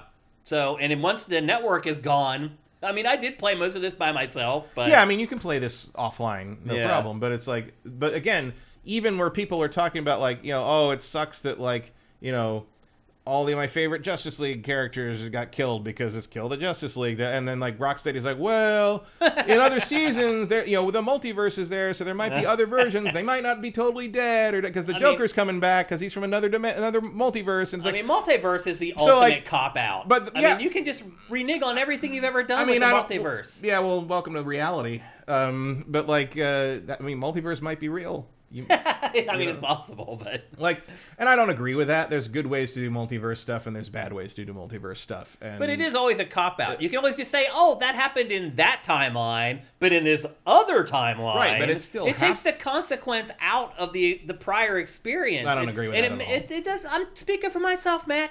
And it does. It takes the consequence out of it. It makes me the next time say, well, maybe I shouldn't get so invested in this because it's not real. Because there's some other universe where other crap is... And I understand why you're defending it, because pretty much every superhero movie at this point is relying on that. Well, and I think it's lazy. Well, that's not why I'm defending it. I'm defending it because it can work, and it does work. Maybe. Iron Man in Avengers Endgame died. Yeah. There are billions of other Tony Starks out there in the multiverse. Right. But the one we followed for those however many years that took, he died in that timeline. But Matt, if they put out another movie where he's there, then I'm not going to get duped again, man. If they start this whole other series of movies where here's Iron Man again, and I'm not going to get invested in him like I did the last time. I'm just not. It's human nature, I think. No, I think that's you. And there's other people that agree with you on that, but well, then it's not just me. But I mean, that's a particular kind of person who sees that a certain way, and I don't agree with that. And I think comic books, everyone's different, right? But I'm saying most people don't feel that way, because certainly most people that follow comic books. Look at the Marvel movies now. They're trying to reset it, and nobody cares because they're bad movies, not because they're using multiverse stuff. I mean, that's part of it for sure. Most of there have been multiverse things in 3 movies since Endgame. That's it. The disappointment in the Marvel movies is because they have stopped executing well. Yeah. I think a lot of it is just the characters I don't care about. Eternals has no multiverse stuff in it at all. Yeah, no one remembers Eternals came out. The reason I don't care about the Marvel movies anymore is because I don't care about the characters it features. Well, that's the big problem is you had... all the stars were in the last one. Well, they were made stars by Marvel. Well, they were stars to me and you because we've been reading the comics for years and years. No, I mean they were made stars because they became popular, and now everybody knows who Chris Evans and you mean all the those humans guys. that played? Yeah, gotcha. Okay. They weren't stars to me as comic book characters because the Avengers were C-list losers my entire life reading comics. I never looked at it that way. Marvel struggled to know what to do with the Avengers for almost our entire life. They were all my heroes. They were all superheroes that I love to follow and read their individual comics through the years. You're an exception then, because really? Avengers, like the main characters in those movies, like Iron Man. Iron Man was a C, maybe a D-lister when Iron Man the movie. I mean, came out. I'll admit I was not a gigantic Iron Man fan, but nobody was. That's the problem. Right, but I still respected him, and all the other ones I knew who he was, but I never read a solo Iron Man comic until after that movie. I had, but not a lot. the Marvel's bread and butter, the top of their business for our entire lifespans until the MCU was Spider-Man and X-Men. Yeah. And that is it. Captain America lost his solo title in the late 80s. Thor didn't have a solo title for almost 2 decades. Iron Man it stopped and restarted because they made a cartoon series that kind of revived him in the 90s, and he had a period there.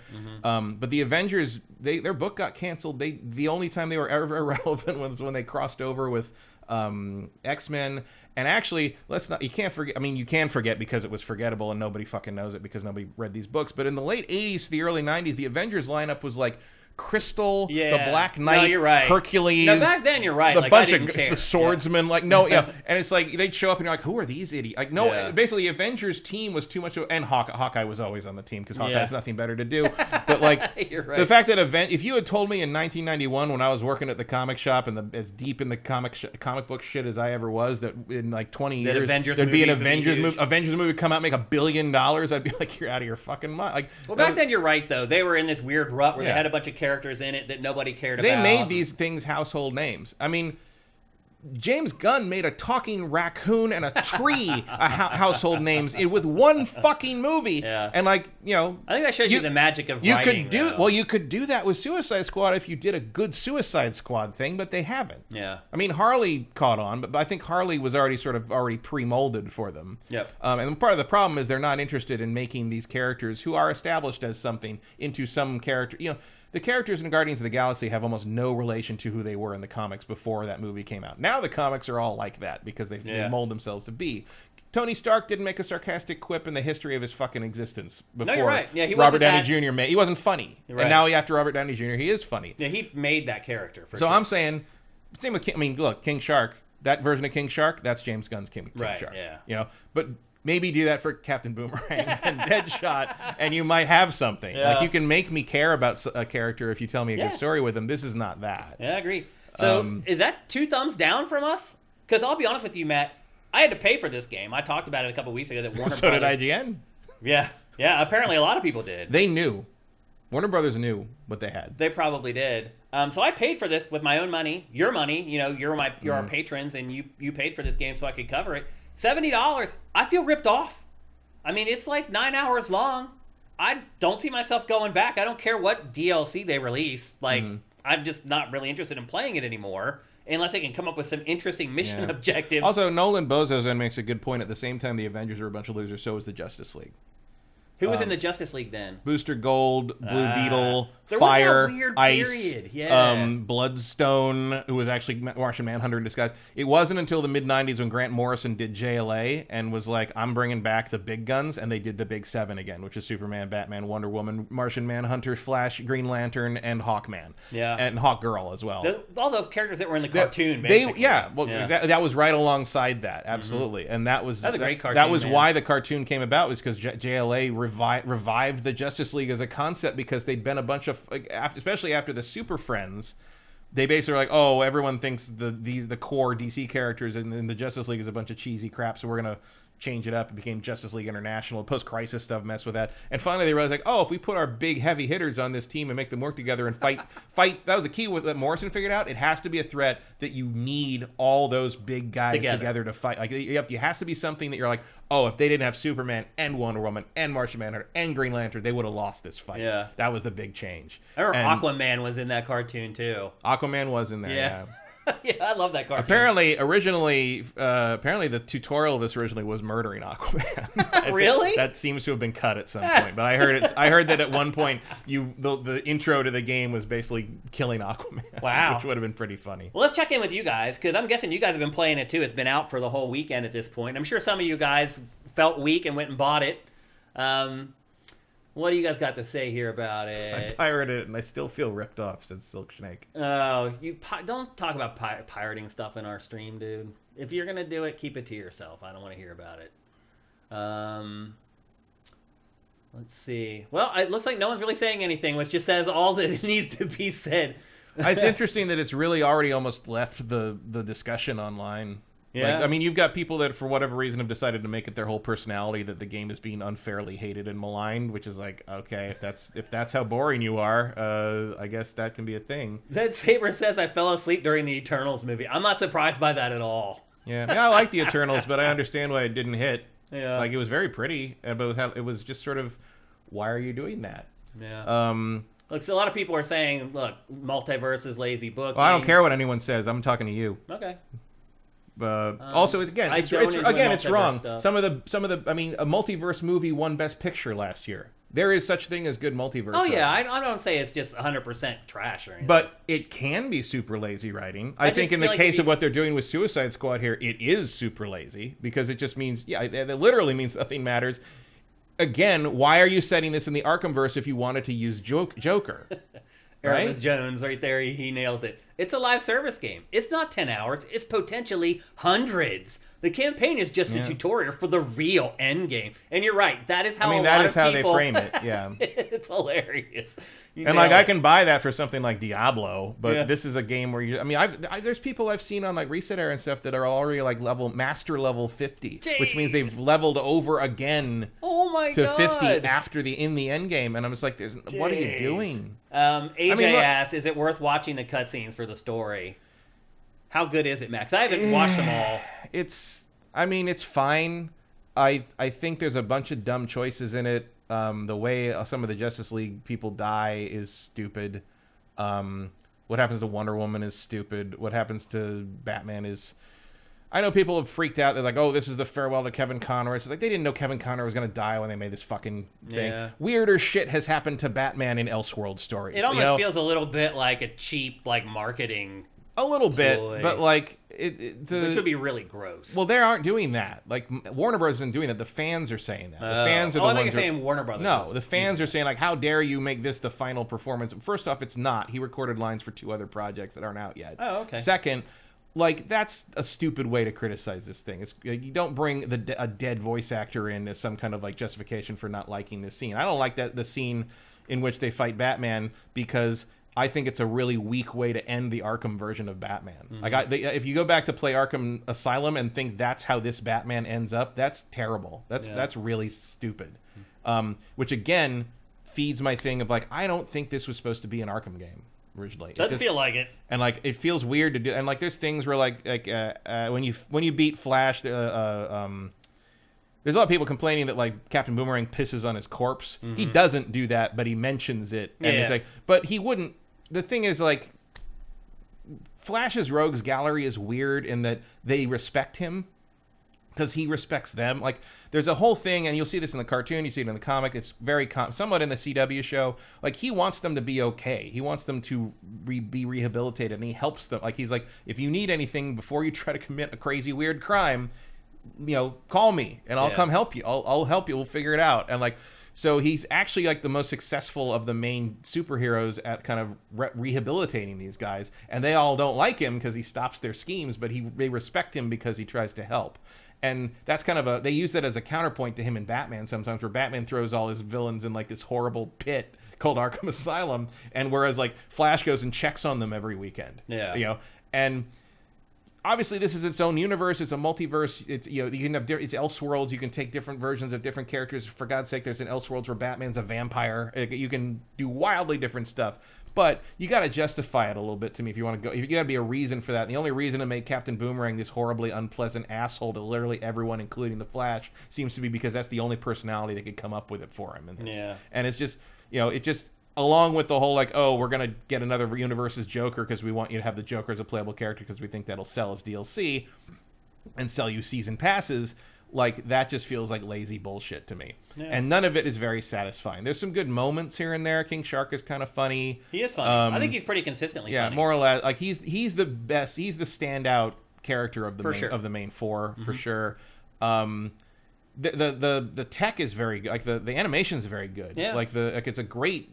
visually, I mean, I think visually it's busy and unappealing. I don't like the design of it, and I think there's too much Brainiac purple everywhere. It's just cluttered. Crazy. Like if you get up on a vista and overlook the city, it's pretty freaking crazy. Oh yeah, it's like whoa. I guess I'd say like doing that is like it's impressive, but it's not pleasant. No, I agree. You know what I mean? It's like your eyes are almost like, whoa, that's like too much noise. Where do I even go? Right. Like, where do they go? Your eyes are like a lot of times you get high up in an open world game like that, you look around, it's like, oh, let's go over there and see the landmarks. Yeah, and in this you're just like, this is just everything's a clutter. landmark. It's just it's like looking at a room where there's boxes everywhere. I hear you. But on the technical achievement here is very impressive, I think. Yeah, I agree.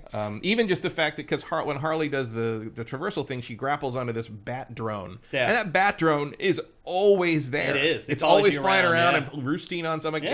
I'm very impressed. It's like alive. But it's like, who cares? Yeah. It doesn't make the game better, really. No, it doesn't. It doesn't save anything, but I feel like someone worked real hard to make that happen. And I appreciate that. I would pay like $40 for this game.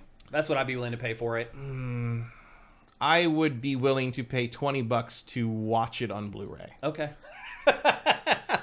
It's $70. I would never tell someone to buy this. Because again, like it's as if this was like like one of those DVD straight to video releases they do for the animated stuff, it would be fine. It would be like, okay, it would be mid-range. It'd be pretty good. Okay, it's an interesting take on this, like, because you didn't really need any the backstory on this is set up for you in the very beginning. Okay, Brainiac arrived and took over the Justice League, and these misfits have to kill them somehow, even though nobody can kill Superman. Yeah. Like, that's a pretty good setup, right?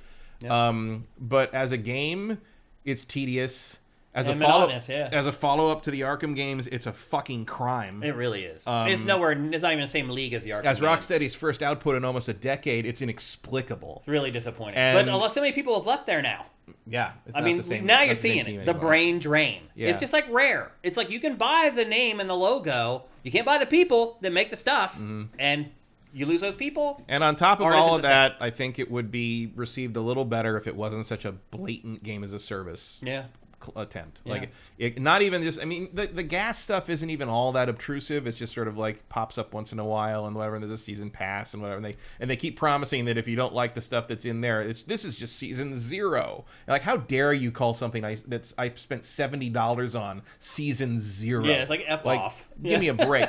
Like, just ridiculous. And so in that sense, I think it makes it even more repellent. Yeah. If it was just a straight up, if it was like a Guardians of the Galaxy thing, like a single player game where you had multiple characters and kind of switch, you obviously don't switch between them in Guardians, but you know what I mean. Yeah. If it was a single player adventure that told its story and like had solid mechanics and like that, I don't think there would nearly be as much consternation over it, or just people just sort of, it's gross. Yeah, it is gross. It feels gross. I agree. So that's the Rare 2 thumbs down from GameFace. That doesn't happen very often here because we don't really talk about bad games all that much, honestly. Well, and also like, sometimes we disagree, but a lot of times, like at most, I think sometimes like you like something and I'm just like meh. Yeah. Or like I like something and you're like, I didn't play that, or it's not my thing. Yeah. Like very rarely do we both be like, this is bad. Yeah, it's not worth the money. Honestly, the last time might have been Babylon's Fall. Yeah, I think you're right. So anyway, there you go. Don't bring your game as a service shit to this show. That's right. We're gonna take it out. Yep. So there you go. That's our review of Suicide Squad: Kill the Justice League. Nolan Bozo's on. Why didn't you just fly around attached to the drone? You shut up. We're not here to think. All right. Next up, and just consume the product and buy the battle pass. Come on. Well, it was funny. Somebody gave us a bunch of crap because we didn't cover the Xbox Developer Direct long enough. They were upset that we covered The Last of Us Part 2 Remastered longer than we covered the Xbox Developer Direct. And they said something like, oh, but the State of Play you watch, you're going to cover it for That's not going to happen because we're running out of time. So we are about to cover Sony's State of Play. It's also not going to happen because I forgot I watched that until you just mentioned it. Oh, really? It, so. Well, the truth is, it was pretty damn good if you're into third-party games. Yeah. But, Matt, where are the first-party games? They're hiding. Where are they? They're hiding. This is crazy. Look, you can't just throw all these other exciting first-party games out there and get in the way of Game of the Year candidate Helldivers 2. Well, I saw someone online who said that Helldivers 2 is the first game they've pre-ordered in 5 years. I have a lot of questions. I think Suicide Squad might have been a smarter buy, maybe. Well, anyway, let's get to the State of Play. It was a good one, but it wasn't good if you're a fan of Sony's first-party games because it really showed, hardly any. Helldivers 2 was pretty much the only one. And what it really was, Matt, was just another wank fest for Hideo Kojima. Oh, yeah. I mean, that's really what it was. So he announces, finally, his replacement for Metal Gear. Also, do you find this guy awkward, Herman Hulst? Like, I mean, he looks like he's about to plan something that's definitely going to kill Sherlock Holmes. It's just the way that he talks. He's always like leaning back. I don't know what it is about him. But anyway, he's now the head of PlayStation Studios, which is a little odd. But anyway, here we go. They finally threw enough money at Hideo Kojima where he's like, okay, now I will make Metal Gear again. I mean, that's pretty much what happened. Yeah, the Fizzint, which is just going to be Metal Gear Solid 2 or whatever the hell you want to call it. Fizzint what I wanted. It just, the jokes write themselves. The other thing, too, I would say is this game probably is going to be like a PlayStation 6 launch game. Yeah, this is way out. It's way out. Like he literally says, like, that's like 2 games in the last 2 months where he had to be like, oh, this is definitely happening. Yeah. We promise OD is a real game, is actually a video game. Yeah, because then there's OD that he's working on. Like, I'll but say even this. then, the Death Stranding 2 thing tells you nothing. Well, we'll get to that. Absolutely nothing. But I do have to hand it to... Stop letting this man take up like 25% of your fucking state of play presentation shit and like say nothing. I've got to hand it to him though, Matt, because he is one of the few developers who has managed to play both sides. Mm-hmm. He is able to secure exclusive money from both Xbox and PlayStation. And I wouldn't be surprised if Nintendo cozies up and backs the Brinks truck up to him as well here in the not-too-distant future. I don't think... he's so obsessed with cutting-edge stuff, I don't think he would do Nintendo stuff. I mean, it would be smart for Nintendo to try to get I think they should try, yeah. For Switch 2, particularly, if it's going to be at least somewhat advanced, which I hope to God it is. But... yeah, this whole thing ended up just becoming the Hideo Kojima show for the most part. Maybe the Switch 2 could run like Death Stranding 1. Maybe you get. It should. I would hope. Like a special Switch version where you get right. where you unlock all the stupid. You gets like Metroid armor and like. Or Mario you actually hats deliver instead. stuff physically with your handheld Switch. No, God. Yeah. But I could see him delivering like Switch bundles. Right. And stuff. Yeah. Well, here was the big story for Hideo. A gigantic trailer for Death Stranding 2. This trailer is 10 minutes long. Yep, and tells you nothing. Yeah. About the game itself. I mean, it makes me think that combat might be more of a thing. That's like the only thing I gleaned from this. And I'm sure if I had played the first game for 80 hours or whatever, I probably could have squeezed a lot more out of this. I didn't. I played it for like 15 or whatever before I got sick of it and quit.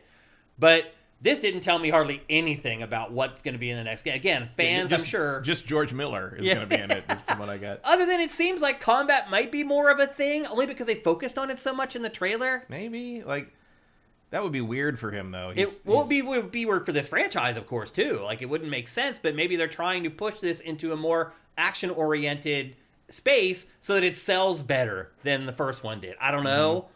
But again, I'm just trying to figure out, like, what did I take away from this trailer other than just the usual weirdness from Kojima's trailers? Nothing. It's just more weirdness. Yeah. And none of it's going to matter. And, like, the thing that blew my mind was, like, people going on about, like, oh, my God, I can't believe how he made such a compelling character out of that villain guy who shows up at the end. And I'm like, really? The dude with the guitar? Yeah. He's like, the keytar? Like, are you seriously saying that a guy, I mean, have you, like, that is an anime staple. Like, it's just like people that don't know things are like, oh my God, he uses a guitar as a weapon. I could name you a dozen anime characters that do that. Like, doesn't Hi-Fi Rush do that? Hi-Fi Rush does do that. Yes. We just saw B-roll of that like 20 minutes ago. The girl in Fuliculi does that. Yeah. There was the guy who flew a fucking Veritech in Macross 7. He controlled the plane and the robot with his guitar. Like, that's a whole thing. Kojima has become one of the more polarizing things in the games industry. Well, for me, like, people either love him or are like, you're a wanker. I mean, he is. I mean, even some people who love him know he's a wanker. I mean, like, but like, because some people just like how weird it is. But like, I don't see a lot of people super defending like Death Stranding's gameplay. This trailer on SIFTD, the comments on the trailer were glowing. People were losing their minds. And look, I don't rain on people's parades. I just let them have their fun. I'm like, if you like Kojima stuff, like, if you do like Kojima stuff, this is a 10-minute opus of Kojima. I guess. It really is. Like, I mean, but it's like the thing where it's like, okay, like, I understand what people are, like, they see things and they think it like looks interesting. It's like, she's got the weird hands for her mask, and they're in black and white in that for some reason. Clearly, it looked like they were frozen. Kojima's in his Matrix era. Yeah. Here. It seems there's some Matrix stuff happening here. And all that, and like, you know, everybody thought this was so brilliant, and it's just like, yeah, he's like, yeah, I slowed down the frame rate. He's like 8 frames a second to make it look. I'm like, oh my God, he's a genius. I'm like, is he? Do you think no one else could do that or think of that, or maybe everyone else thought of that and just didn't want to do it because it looks so fucking weird? Yeah. And like, how do you justify that in universe? Like, that's the thing about like this Death Stranding, even the first game. It's like none of it makes any sense. I know. As like a consistent sort of reality, like that somebody might live in. Yeah. No, you're right. Yeah, I mean, a lot of his stuff is like that. Yeah, I mean, It just but is. Metal Gear was like that, but Metal Gear took place in like a secret espionage world, Right. where you could kind of believe that everybody who's on that bridge, Clandestine. everyone who's on yeah. the bridge, Snake jumps off in Metal Gear Solid 2 at the beginning. You assume they're all living normal lives, like Right. and this all happens in the shadows Yeah. where we don't see it because it's all so weird. Instead of the whole world being weird. Until Metal Gear Solid 4, where it's Right. like global They battles started with jumping mechs the and shark. shit. Yeah. But like this is just okay. At some point, you're like, what is it? And they try to kind of dig at that, but you don't really see what life would be like. But then it would be hard to adjust to a world where rain makes you older if you walk through it. You know, it's like, but then why does that even happen? Like, you know, I Because think there's no way you could ever rationalize something like that. The And tech in the game, that though, looks really good. still I mean, astounding. Again, Yeah. like I understand why people like his stuff because he does push the tech and he likes to do interesting things and he has like weird, kind of a Guillermo del Toro thing. yeah, where, like, a little bit.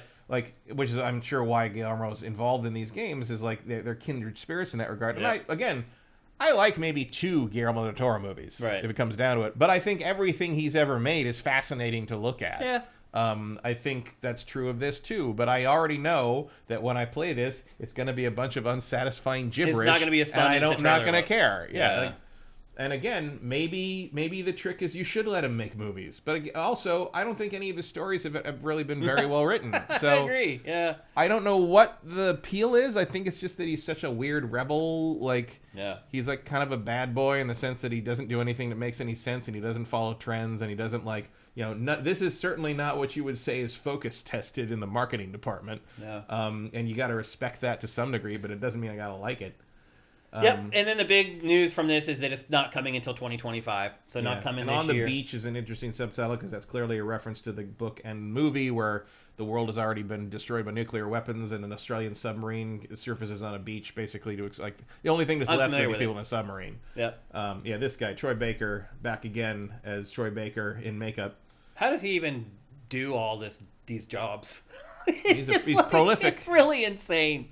But anyway, so again, the game's coming in 2025, so still a good bit of time to wait. It really is kind of crazy how much work his studio is getting done right now, because by all accounts, it's not that large. So it's been interesting to see Xbox game, PlayStation game, now working on the next Metal Gear. He's trying to get it all in. I feel like this is much further along than OD. Yeah, definitely, for sure. Next up, honestly, I thought the coolest thing that I saw in the whole presentation was Judas. Mm-hmm.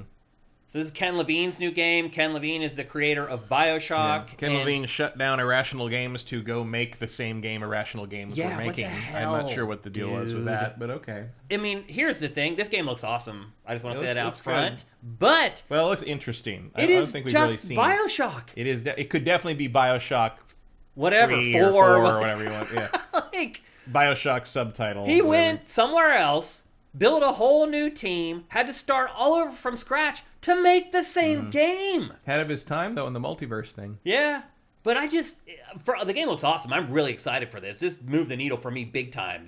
We got to see gameplay for the first time. We have one other trailer for this, and it doesn't show what this one does. And this is when you really realize it's BioShock all over yeah. again. But hey, that's fine. One of my friends who was watching this like messaged me and was like, "Are those Judas people going to get sued for making BioShock?" I'm like, "Well, that's the same people who made BioShock, Yeah. so They should be okay. You can't patent a gameplay process. No, you so. can't even patent the look of a game, No. as we're finding out with Pow World.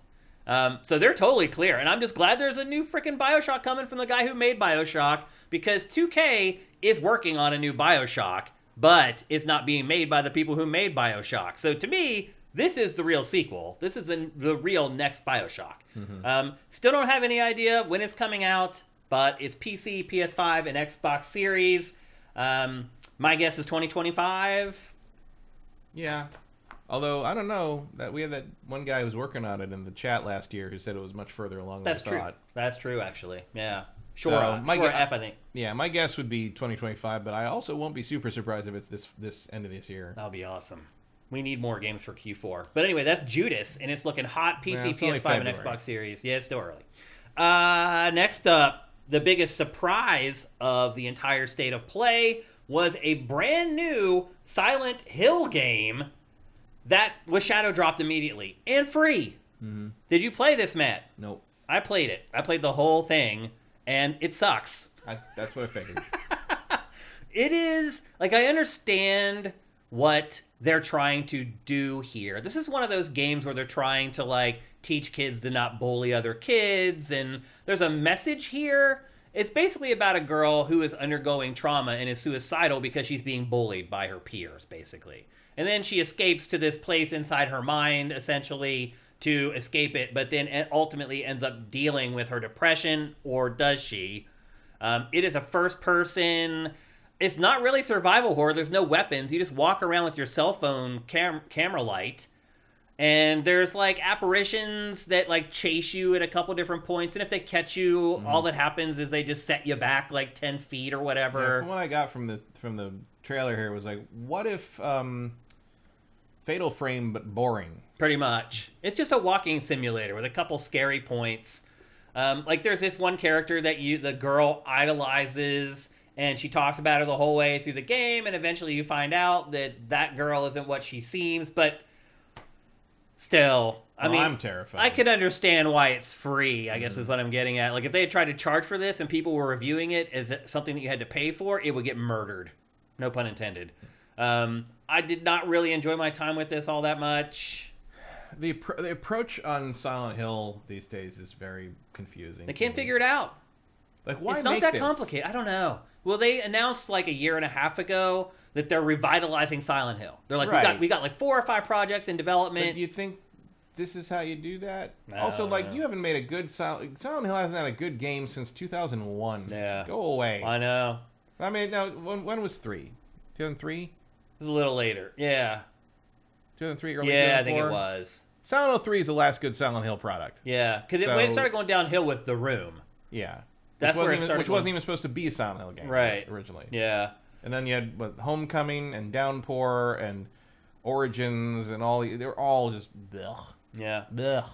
I mean, it's free, so... Yeah, the one thing I will say is the girl is a graffiti artist, which is an interesting twist. Is that in engine, or is that... That looks like live action. Is it live action? but I have struggled to tell. I can't really tell. Which is kind of cool that we're at that place. That's live action, I think. If that's not live action, I'm very impressed. Yeah, because the rest of the game, as you can see, does not look that good. So you're right. I think it probably is live action. But anyway, it's called Silent Hill, The Short Message. And it is short. It takes like... Like, that's a photo, I think. Yeah, for sure. It takes like, I don't know, like 30 or 40 minutes to finish it. It's free. It's only on PlayStation right now. You can go download it and play it. Yeah, but the question all the PlayStation 5 owners want to know, how big is it? Yeah. What's the install size? Yeah. I felt like this was a make good for PT, taking PT away. Whoops. Yeah. Well, PT to me wasn't that great either. No, I think PT is one of the most overrated things It's of like, all time. It's just Like, the forbidden fruit thing. Yeah. It's like they took it away and now I want it. Like, but the game itself wasn't that great. even though the game that they were going to make wasn't anything like that. Yeah. So, Yeah. But I do feel like this is kind of like them saying like, yeah, we kind of screwed that up. Here's this instead. And at least it is free. But is it worth even taking the time to download? I think looking at this B-roll, you can answer that question for yourself. Yeah. If this looks interesting to you, go download yeah, it. if you'd like to walk through a really dirty building, Yeah, that's pretty much what it is. have fun, I guess. I don't- Next up, completely switching up the tone. Oh, actually not. Next up is the Silent Hill 2 remake. And Matt, there are 2 games in this state of play that made me feel really nervous about my fantasy team. And this is one of them. This is a combat trailer that shows just basically all combat, and it looks not good. No, but Silent Hill 2 never had good combat. It didn't, but I think people will not be as kind as they were to the original Silent Hill 2. Probably not. Although, I mean, I know there were people like freaking out about this. They're like, oh my god, they made it Resident Evil 4. Or they've like, also, like, have you people ever cut a trailer? Yeah. Like, this was They haven't. Like, clearly, like, you throw a bunch of things of him fighting stuff in the trailer. Doesn't mean there's tons of combat in the game. It Yeah. just means that, like, that's... These one could of- be the only encounters in the entire Yeah, game. like, and a lot of that stuff was optional. Like, we just running through the, just run around stuff. Yeah, but which is what I did. But I you're going to do a fought. trailer, you're going to stop and fight stuff to make it look like action-y, because otherwise it's just a man walking through halls. Yeah, yeah, pretty much. But this was disappointing to me. I was like, I think I made a mistake drafting the Silent Hill 2 remake. Well, the good news is maybe it won't even come out this year. So yeah, I mean, that's the other thing. They're cagey. They didn't announce a release date for it, yeah, which makes me very nervous. So yeah, and we'll get to the other game here in a little bit that also made me nervous. And now, to completely change the tone, here is Sonic Cross Shadow Generations, a remake of Sonic Generations where you can play as Shadow. Something nobody ever asked for. Well, it's just synergy for the year, I think. You think it's just for the film, or? Yeah, I think this is get used to seeing Shadow, because it's his year. Yeah. Sonic Generations wasn't terrible. It's I like Sonic Generations. It's a passable 3D Sonic game as they pass each other. Well, I mean, the best Sonic stuff, the best stuff in the Sonic Adventure games were the big 3D levels. Yeah. And this is just a game full of those, and in between them you play 2D levels. Yeah. It's great. Built in 3D, but you play in 2D. Yeah. Like it worked. It's not terrible. No, it's not pretty amazing. good. It's not typically the game that gets remade. But it's about as good as Sonic gets. That's kind of true, days, actually. So. You're right. I think it probably has the highest Metacritic it's of the last like 5 or 6 Sonics. It's either that or it's like Sonic Colors. Yeah. Yep. Like Sonic Colors remake. So this is coming to pretty much everything. Mm-hmm. But yeah, I think it's just a marketing ploy to get Sonic games out there. You want to get Sonic, you want to get Shadow out there. Shadow is, it's his year. Shadow's his year. I mean, he's the big thing in Sonic 3. So here we are. Yep. And then up next is the other game that made me very, very nervous about my fantasy team, and that is Rise of the Ronin. Somebody gave us crap for not including it in the big PlayStation preview, or we did, but we didn't spend enough time on it. Someone complained about it. There are actual graphical bugs in this trailer. Mm-hmm. When I saw that, I'm like, that made it into the trailer? I was like, what didn't make it into the trailer? It made me very, very nervous. Now, this is Team Ninja. It is an open world, Souls-like, set once again in not ancient Asia, but at least a century. Slightly early 1800s. Yeah. It's like the 19th century or whatever. Although they did have hang gliders back then. Well, way before the Wright brothers. Hang gliders and very well-timed horses. Yeah.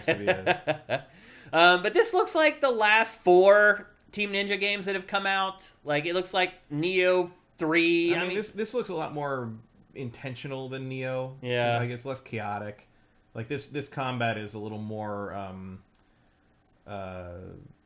Way of the Samurai. Like, there's Way of the Samurai vibes here, which isn't necessarily going to make you feel any better about your fantasy team. Yeah. But it does look more like something I'd want to play than Neo. Did you see that right there? He attacks the guy. The guy is like completely oblivious to it. Walks away. He gets to walk away. Oh no, he's running to get his weapon back. Is that what he's doing? He's trying to get back up to the I think he doesn't have he dropped something. Yeah. I think he's running to get back up to his post. It's so weird. I am not confident. But the way your character sort of auto rotates to relock onto him is a little odd. Yeah. These bullet sponge, sword sponge enemies. Look at how little. I have no interest in playing this game. I mean, at all. the human enemies don't seem to take that many hits. Yeah. But like, creatures. I always find a lot of these like kind of intricate sword like combat systems kind of fall apart when you start fighting monsters. What just happened right there? It's like the guys were running, and then they like stopped and went back. See that? Yeah, watch, the guys are running at you, and then they stop and turn to go back. What are they doing? They did. One of them did a dodge roll for some reason. Matt, if this stuff is in the trailer, and this is only like the second trailer for this game. Yeah, when did it come out? In like 2 months? Yeah. Oh Lord. So anyway, Team Ninja ain't what it was when it got It's really not. It's really not. I think they just have their hands in too many pies. They're just making too many games. They need to make less games and make them higher quality, in my opinion. How about come up with a good idea? Yeah. Oh, look at that. Back that up. Let's see the little crate box thing on the there just exists suddenly on the right. Oh yeah, it just appeared there. Look on the right there. You see it appear behind the tree. Oh man. Okay. Well, that's looking like it's gonna get a 5 or a 6 for my fantasy team. Oh, no, that'll be a 7-ish. I don't know. Oh, I hope the Souls fanboys play it and review it. That's all I gotta say. I mean, I know that like the assumption is there's a Souls thing here. It doesn't look very Soulsy to me. You have to. Well, you're right because you have to attack somebody a million times to Right. kill them. So anyway, let's move on. Next up, It looks like a like ill-advised mushing of like Souls, Tenchu, and Way of the Samurai. And That's I'm a good not way to sure. describe it. I'm not sure how that's all going to turn out in the broth. appeal to anybody. Yeah. Yep. And then next up, the Until Dawn remastered coming for PS5 and PC this year. Finally, you get to see the eyeballs of the killer. Yeah. Now this game is like 9 years old now. Is it that old now? Yes. Wow. That like blows my mind, man. But if you don't remember, Until Dawn, Supermassive's kind of really its coming out party in a lot of ways. Yeah. Since then, they've gone on to become the premier developers of horror adventure games. And this is kind of a choose-your-own-adventure horror game where you and a group of your friends, you try to keep them all alive. There's a serial killer on the loose. Your decisions have consequences. At the end of the game, you could have one person alive. You could have your whole team alive if you make the right choices. You have nobody alive. Yeah, right. Yeah, so it's a pretty good game. I'm a little surprised they're remastering it because the original still looks pretty good. But again, a lot of these remasters, I think it's just the developers being like, you know what? Let's turn the page on this game. Like, I don't want to come back to this game 5 years from now. Let's just take care of it right now. And I feel like that's what they're doing, future-proofing. Yeah. They also want it out there because the movie's coming. Yeah. You want it there for people to play when the movie hits. That's a good point. And then what else do we got here? We got Helldivers 2. We already talked about that. They put out a new trailer for that talks about DLC before the game even comes out, but that's kind of important for a game like this. Yeah. I mean, this does look better now than it did. I mean, the mechs help. Yeah, you know. they always do. But I'm worried about a thing like what you ran into with Suicide Squad where you try to play it online because it isn't playable really solo and you just have people being idiots. Yeah. I just think back to all the other games that we've played like this. Nothing ruins multiplayer games like multiplayer. Yeah. And like we even have enjoyed some of them, but they never move the needle. Like almost all of them like are active for a couple months and then they die off and it just... And this looks like another one of those games. It doesn't look bad. There's just nothing remarkable about it. Yeah. Like I don't see the hook here that's gonna make someone play this instead of Destiny. I don't either. You know? Yep. That's the thing is like there's only room in someone's life for one, maybe two game as a service games to play them really to really get into them. And like if you're gonna make one, you got to have something you think is gonna pull someone away from one of those big 4, big 5 game as a services. And you just don't see that ever. You have to have something magical, man. Yeah. You have to have a USP, a unique selling proposition, and a lot of these games don't. Helldivers 2 definitely does not. No. And we've already seen this. Like, what happened to that Starship Troopers game? Right. Yeah. Which was pretty good, according to actually, I don't think they're ever going to release it now. The development team ran out of resources. Yeah. And couldn't get more funding to finish it. And did you see there was some kind of stat I read this week that said 93% of all developers, of all publishers or developers in the industry have a game as a service game in development. That's all that. 500. There's 500 Ridiculous. games. Like, you are... I hope you like games as a service, you are people. diving into the well and there's no water at the bottom. What are you doing? Like, meanwhile, like these single player games that really come out well sell 10 million copies. Yeah. What's wrong with that? I don't get it, man. Cinetyke says for new players, probably Destiny is intimidating to get into. This one probably not. I don't think playing Destiny 2 is hard to get into, but understanding like the verbiage and all that crap, it's just like... Well, Destiny's hard also hard for new players because they removed a bunch of early content so you can never play the beginning of the story. Right. Again, yeah. Which is stupid. I mean, that's probably a bad example. Stupid. Yep. Yeah. And then the final That's what got me to never touch it again. Yeah. And then the final trailer, and this is one of those games that's also very polarizing. Stellar Blade. I cannot possibly express to you how much I do not care about this game. I agree with you 1,000,000%, Matt. But again, if you go to SIFTD and you look at the comments for this trailer, it's like from a very certain segment of our users glowing. Yeah, well, thirsty gonna thirst. I think that's what happened in the apocalypse to destroy all the inner thigh material of all the pants. Yeah, they're all crotchless chaps. I don't know. Also, can we outlaw the spindly brown faceless monster in character action hack and slashes? Can we just never see that again? Like, what there was is a that? crotch apocalypse. That's the setting of this This looks game. like the most generic garbage. I mean, I agree. And I don't think it looks that good either. Like, No. it's not... It looks plastic. Yeah. I mean. I don't know what makes this game appeal to. It's like jiggly boob. Go on the internet. It feels archaic. Yeah, I don't know. I'm not excited Porn for is it, but- free, boys. Yeah. Make an interesting game for once. Yeah, I don't really get it. But Also, I'm done with the character action shit. Like it's like Yeah. maybe even Devil May Cry 6 comes out, I'll jump back in, or a Bayonetta 4. Yeah. But like this like kind of also ran nonsense. Like I got. I mean, I'm not over it at all. Like, I still like character action games. This one, again, there's nothing unique about it. It just looks generic. I don't know. But like if you were going to make like a fake game of this type to put in a movie that people were playing, this would be it. Yep, I hear you. And that's it. Those are pretty much the big announcements from the State of Play. There's What a was few the more. other fantasy draft one you were nervous about? It was Ronin. Rise of the That's right. Ronin, Oh, Ronin, in Silent Hill yeah. 2. Yep. And then there was other games that they did show, but we didn't talk about. Zenless Zone Zero was announced for PS5. I will also note that like they did a little like in that Stellar Blade thing, there was a little bit of talking. There was a little bit of like, oh, you can do this and this and this. And one of the things they pointed out as a bullet point was that you can rest and save the game.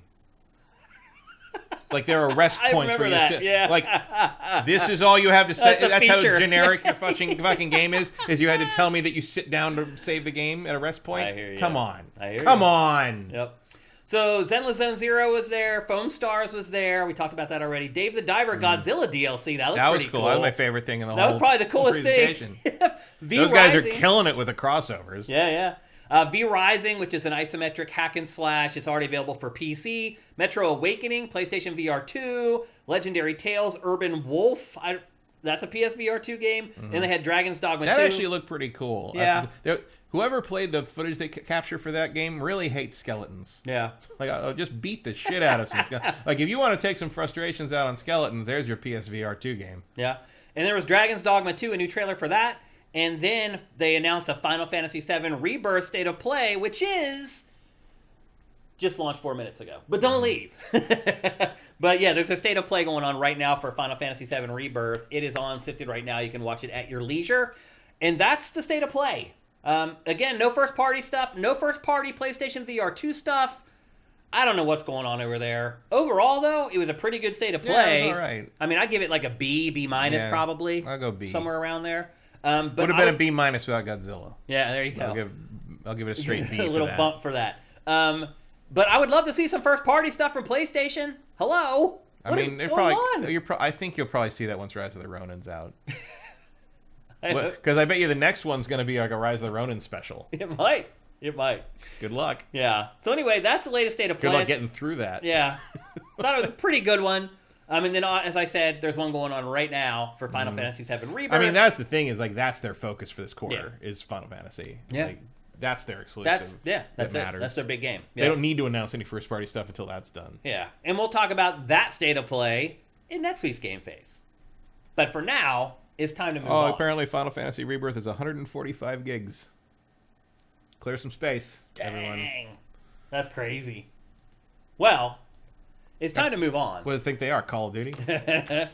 But we have a new feature here on GameFace going forward because we have a brand new sponsor. And we'll start just by introducing you to our brand new sponsor, New York Sneaker Society. What's up, everyone? Shane here, and one thing you may not realize about me is that I am a total sneakerhead. That's right, I've been collecting Nike sneakers since the early 90s. My favorites are Air Max 95 and Air Max 97. Now, one thing that's different about me from your typical sneakerhead is that I actually wear the sneakers. And because of that, they can get dirty. And that is where New York Sneaker Society comes in.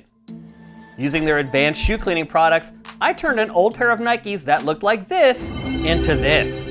With their cleaning products, your sneaker life can go from a year to 5 or more. I know that. I have shoes that are like 30 years old that I still wear because I've cleaned them. You can also lower your carbon footprint, by keeping your kicks looking fresh. For my daily drivers, I also appreciate New York Sneaker Society's Refresh Spray to keep them smelling great and staying crisp. Head to nysneakersociety.co/sifted to clean your shoes like a pro at home and get 10% off your order. That's right, that's nysneakersociety.co/sifted for 10% off.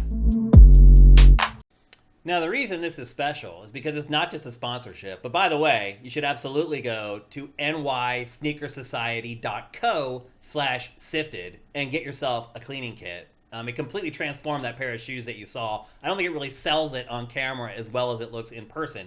But one thing we're doing with this sponsorship is we're actually doing some content around it. And so, a new feature on the show is what we're calling the Sneaker of the Week. So what we're doing every week is we're going to try to find one game that something happened around the game. There was a new trailer, there was an announcement, there was some news around it that basically raised its profile to become the Sneaker of the Week. And my pick for the first ever Sneaker of the Week is Judas.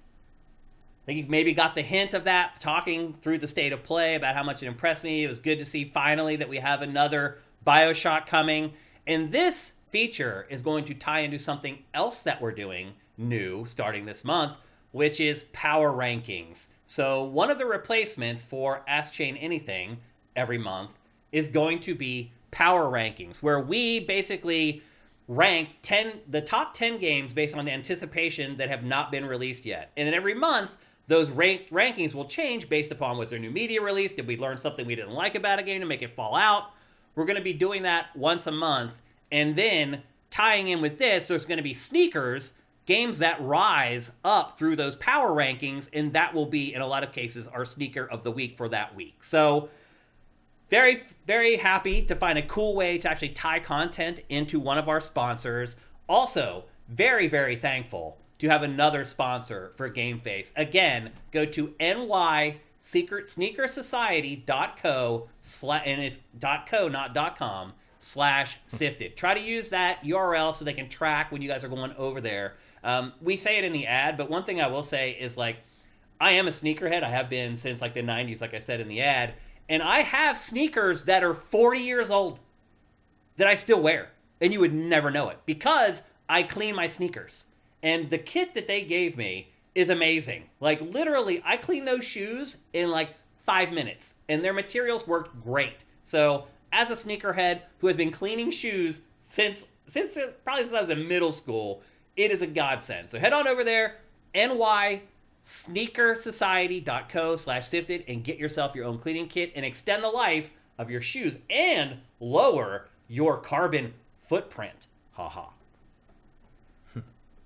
And we're going to be doing that every week before the last topic, because usually the last topic is kind of like a lower key game that we're just kind of like we want to talk about. Sometimes it's like an indie game that you found or I found, and those are generally games that tend to kind of sneak up on us. So following that theme, that is always going to run in the show right before our last topic on GameFace. And with that, it is time for our last topic of GameFace. We're going to talk about Persona 3 Reload. And Matt, I just feel like what I need to say is that I don't need to say that much. Mm-hmm. Because playing this, to me, was just like playing Persona 5. Like, I really feel like the franchise hasn't evolved all that much. I mean, they've found a formula and they've stuck with it since then. Yeah. This is the game that established the Persona formula. Yep. Because 1 and 2 are not like that. No, you're right. 1 and 2 are pretty standard JRPGs at the time. And there was a leak from an Atlas leaker today who said that they are remaking 2. Oh, really? And 4, for that matter. I do think 4 is the best of this version of the series. Like, of 3, 4, and 5, I would say 4 is head and shoulders the best of the kind of manage your time at school and go into a dungeon at night sort of idea. Mm-hmm. And then whether you like 3 or 5 better kind of comes down to whether you like blue or red better in the end, because they're very similar games, just different color schemes. Yep. I prefer 3 in the end. Yeah. I think 3 is better than 5. And I do like that they made a remake of this. I like the characters in Persona 5 better. I like the cat better. What's her name? I don't know. That should tell you something. Right, you're right, actually. That's a good point. I don't remember her name. I remember the weird comic relief character in 4 is Teddy, so I remember them. Yeah. I mean, I don't remember anybody's name in this either, like, to be fair. I mean, I remember Joker is the main character in 5, and the main character in this I just named myself, so it doesn't matter. But in terms of just sort of aesthetics and and I also have an affection for 3 in the sense that it created this version of Persona. Yeah. And it was kind of because it created, this is the first one that has the daily schedule that you have to follow. Stuff and the slice of life thing. And the social link stuff. Yeah.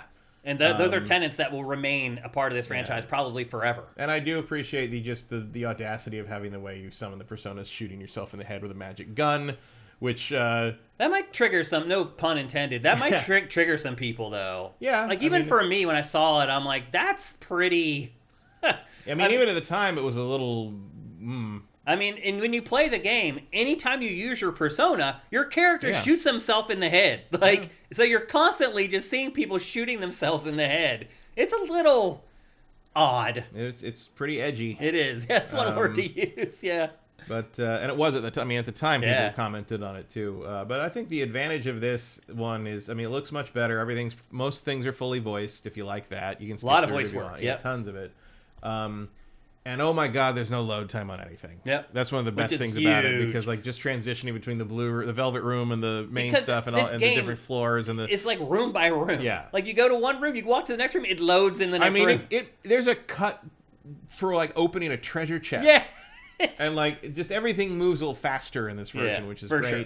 I do think the redone music is a little not as good as the original music. Maybe because I played 3 twice. And so the music in this game is like just kind of imprinted in my brain. Yeah. So when I hear the same version, the new versions of the songs pop up, I'm like, that's not that song. I didn't like them as much either. They lost a little bit of their charm, I feel like. Yeah, I would agree with that. Yeah. They're a little less earnest. They tried to make them cool. Right. And sound modern. And they probably succeeded, but that's not why I like the Persona stuff. I agree. You know? Graphically, they didn't improve the game that much. I mean, if you go back to the PS3 version, they did. I mean, it's certainly in higher resolution. They didn't add like ground clutter or more furniture. Or like they just made everything that's there higher look res. better. And they still have the awkward animations where they like spin on their heels and like. Yeah, I mean, but that's also just sort of Atlas. Yeah. And your character still runs with his hands in his pockets, which is weird. My main complaint about this game. My main complaint about this version of the game is that they did not include the Fez and the answer stuff, which apparently they did say, they either hinted or outright said a few days ago that the answer will come as DLC later. Oh. So the complete version of this will kind of show up in terms of content, but like the PSP version of this had a female main character you could pick. New stuff included the FES or Fez, however you want to say it, extra release that was on PS2. This is not a complete version of Persona 3. That's like my issue with it. It's like, and there's no reason it shouldn't be. Yeah. You know, in the same way that like if they remake 4, they better be golden. Yeah. The golden version is better than the vanilla version. And if you want to sell me the golden thing as DLC, I guess I would do that. I just would look at you funny when I did it. Yeah. But it's cool. The plot in this is... Oh, your last name doesn't fit in there. Nope. I did one T. I have to do that all the time in video games. Satterfield. My last name is way too long. It never fits.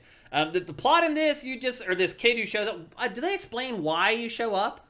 Did your parents send you away or something? Your parents are dead. You're dead, but why did you end up here? You got... I think they hint that, if I remember right, because it's been a long time since I played the whole thing of it, it's hinted that somebody manipulated they thought you were going to be one of the people that could be awake during the dark hour and manipulated you to come here because you're supposed to transfer to a different dorm, and conveniently you get rerouted to this dorm which is full of kids who fight dark hour shit during so someone was pulling strings. Basically. So you end up at this school. It turns out you are one of those people who can manipulate the midnight hour. You can be awake during the dark hour at midnight, because there's another hour that happens when at the stroke of midnight, a 25th hour happens, and for certain people, all normal people go to sleep in magic coffins. Yeah.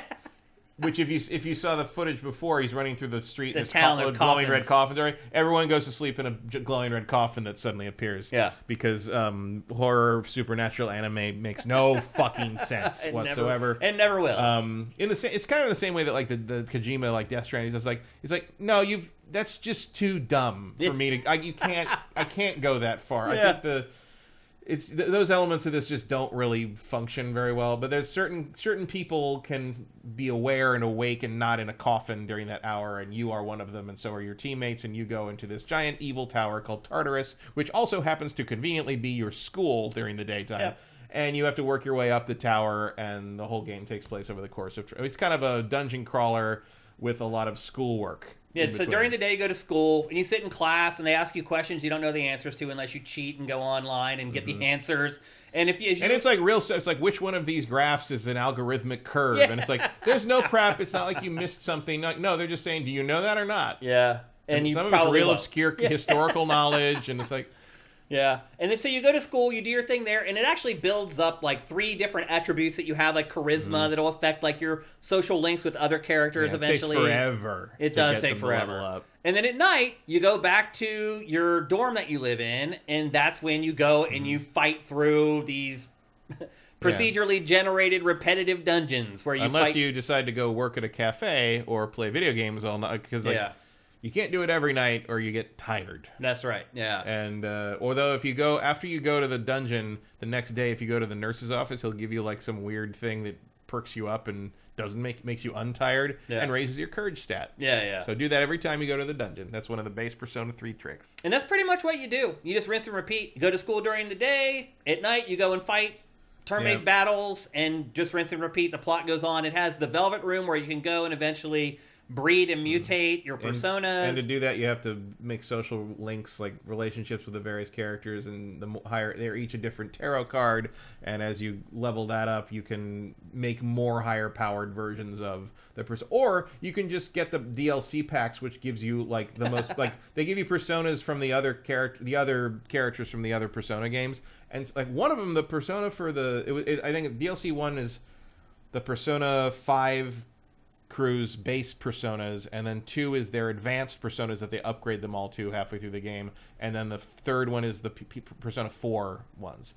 The DLC pack 2, like the Joker's upgraded persona, it starts at level 89. Jeez. Like you can one-shot basically. Wow. When you first start the game, if you choose that persona, you don't have enough magic points to use his abilities. Wow. That's crazy. But it does up your physical attack stat anyway, so you can one-shot most stuff. Yeah. And so if you want to cheat, you can basically get the DLC and you'll just walk through the game. Yeah. And if you haven't played Persona before, Personas are basically Pokemon. There's these creatures that you use to fight in the turn-based battles. Pokemon with boobs. Pretty much, yeah. And demonic whatever. And one of them is a giant dick in a chariot. That's right.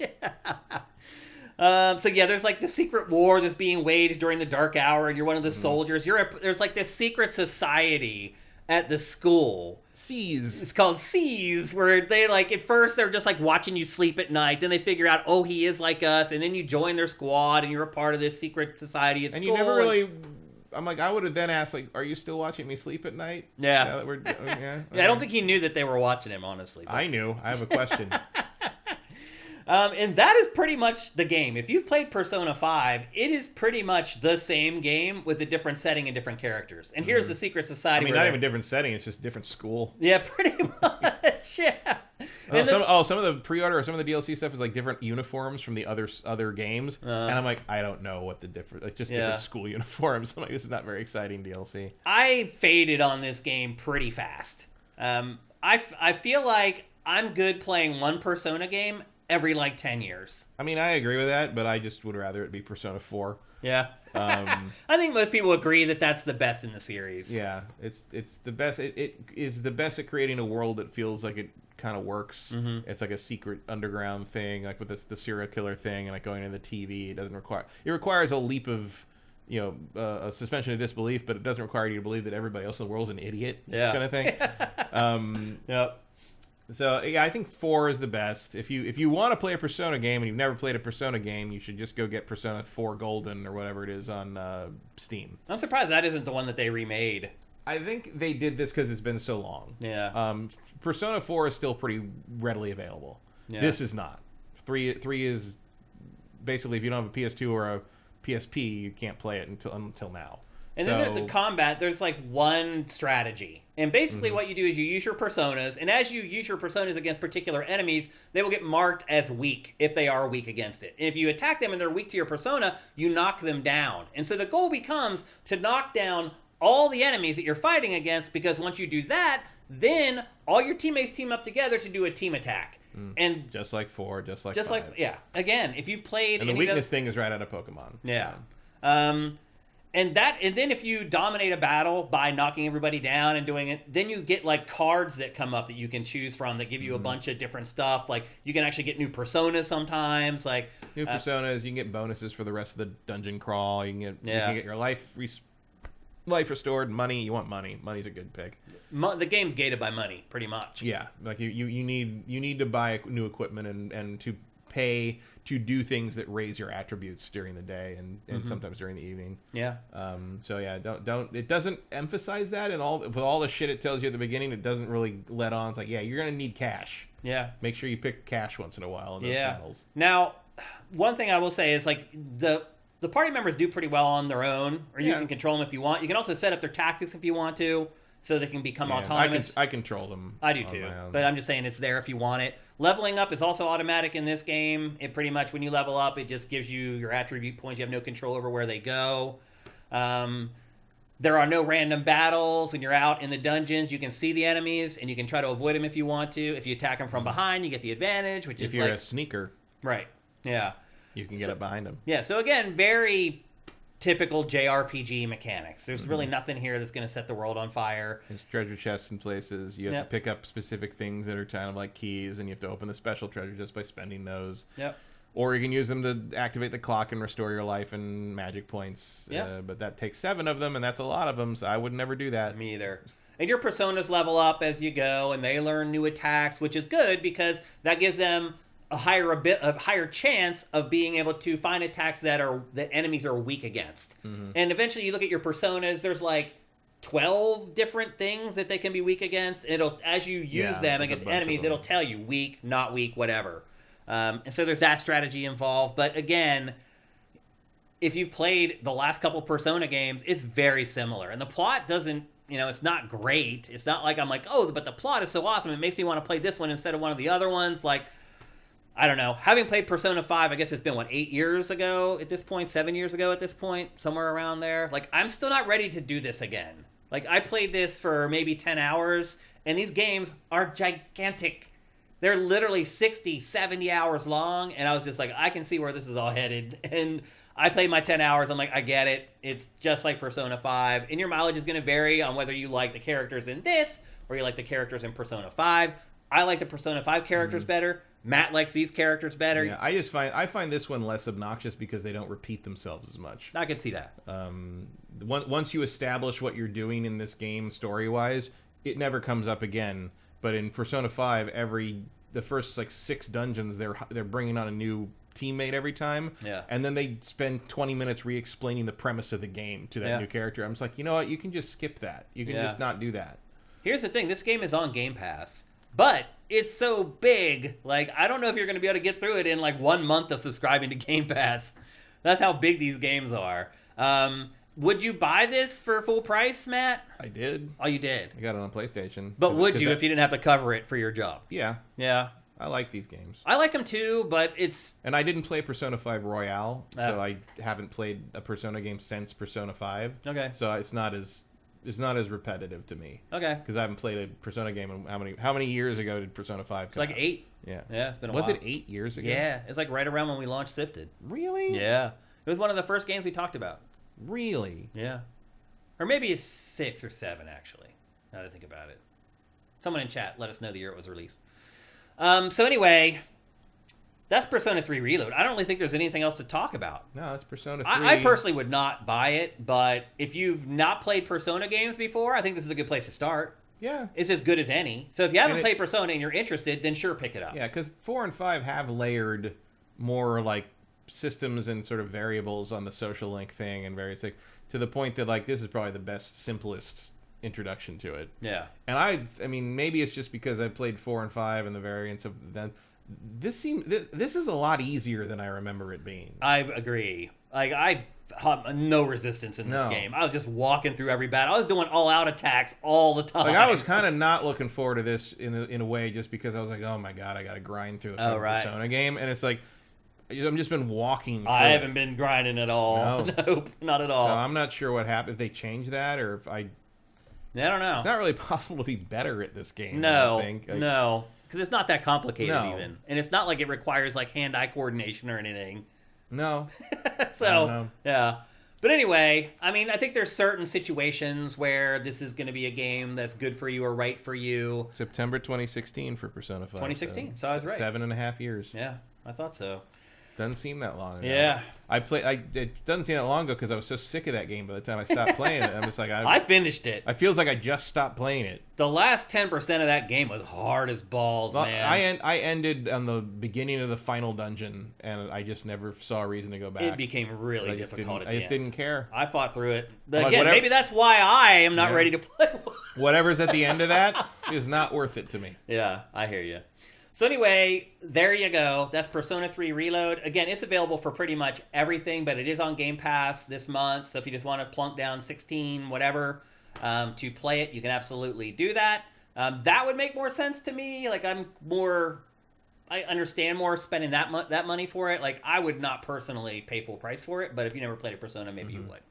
And I would Or if understand you did that. play Persona and you really like it, Yeah, which is what I did. it's a good point, too. All right, there you go. And next up, I probably wouldn't do that for Persona 5. yeah. In fact, I didn't. I still don't own a Royal Edition or Royale Edition or whatever it is. Okay, The well... Phantom Thief thing does nothing for me. Yeah. Sorry, boys. Yeah. Well, we have a brand new feature in GameFace going forward. And it is, I've talked about this, I teased this a couple weeks ago on GameFace about how we found a new way to work with one of our sponsors, soundwizardry.com, which, by the way, if you're building any game or any project where you need audio work done, absolutely go to soundwizardry.com. They worked on 2 of the Game of the Year contenders for last year. They have an amazing resume. They are incredible. You should absolutely go there to get any audio work done. Well, one thing I figured out is, like, we've been playing this thing called Name That Game, and we've been using screenshots for Name That Game. But I thought to myself, I'm like, there are other ways that you can identify games. And one of those ways is through a game's soundtrack and sound effects. And so we are introducing a brand new take on Name That Game called Name That Game Tune. And so what's going to happen here is I am going to play some short audio snippets of video game soundtracks and video game sound effects, and you need to guess the name of the game. So you are not, here's the thing, you are not playing against Matt. I'm sorry, Matt. If you want to wear headphones through the whole show, we could do it that way, but otherwise you can't hear the audio snippets. And I know you didn't enjoy doing that when we wore headphones for a while, so No. so you guys are playing And against maybe you're lucky because I'm very good at naming Yeah. video game sounds and music. We used to do that back in the 90s in my old AOL chat room. Yeah, Matt might just win every single time. So here's the other thing, though. All the usual rules of Name That Game still apply. You can only win once per calendar year. I think we only played Name That Game once this year so far.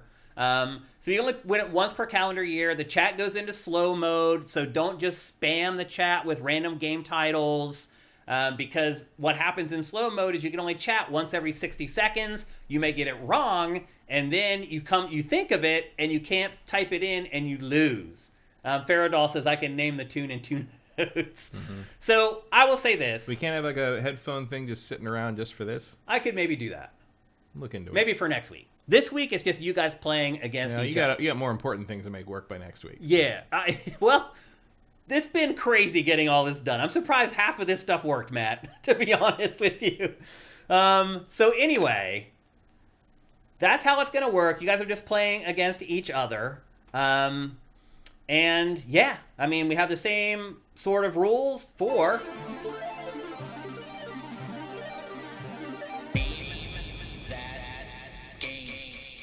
So the other fun thing is that we do have a new intro for Name That Game, and in the rush to get here, I did not bring it. But we will have that for next week, and that is courtesy of Silk Snake, who also did the Name That Game jingle that you just heard. He made a new one for us for this new version of Name That Game, and you'll have that in next week's episode. But for now, it's time to play. So I have 5 samples here to play for you guys. And again, I made it easy. I kind of think people will get it on the first one. I didn't want to make it too difficult and not have somebody win on the very first one. So the first one is very easy. Are you guys all ready? You got your fingers ready to type it in? They can't tell you that or they'll get slow-moded. Oh, right. That's true. That's hilarious. Here we go. Here is the first sample for Name That Game Tune.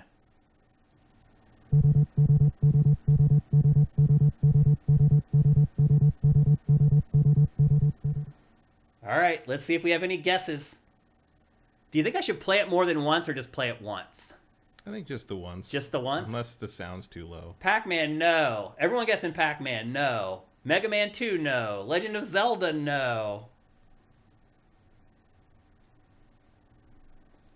Dig Dug, no. Miss Pac-Man, no. Pitfall, no. Captain Commando, no. I'm surprised you guys didn't get it from that one. Now I'm very curious. I'm happy that you didn't get it, though.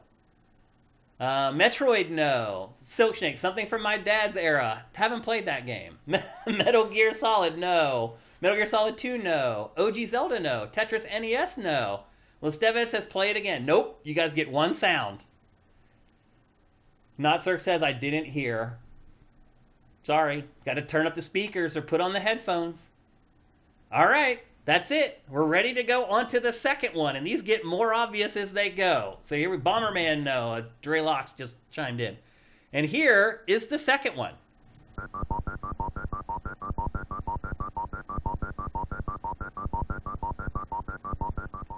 JM Rain, thank you for those tier 1 subs. That's awesome, man. Okay, there's your second sample. Does anybody get it? Frogger, no. Space Invaders, no. Galaga, no. Bubble Bobble, no. Not Space Invaders. Couple guesses there. Those 3 Space Invaders guesses, no. Star Fox, no. This is great. You guys are getting it. This is awesome. Galaga, no. There it is. We have the winner. Threadzilla with Donkey Kong. That's right. It was Donkey Kong. Good job, Threadzilla. Round of applause for you. Asteroid, no. What was it? It's Donkey Kong. Right, but what was the sound? arcade version of Donkey Kong? Well, what was the sound? Well, there's 5 of them. Right. The soundtrack has like 14 songs, so I chose more obscure and got more obvious. Like, we only played 2 of them. So is it like a full note? Because I can't hear it. So It's like a 10-second sample of each song. Because if I make them longer, then people can use Shazam to get the name. So, I have to what keep them short. was the first one? Was it the... Dun, dun, dun, dun, dun, dun, dun, No, oh no, that would be like the last one. Like, it's like more obscure. Like, it was like the sound, the OST for like the 3rd stage or whatever, which a lot of people never even get to, so they probably wouldn't hear it. Here's the 3rd one.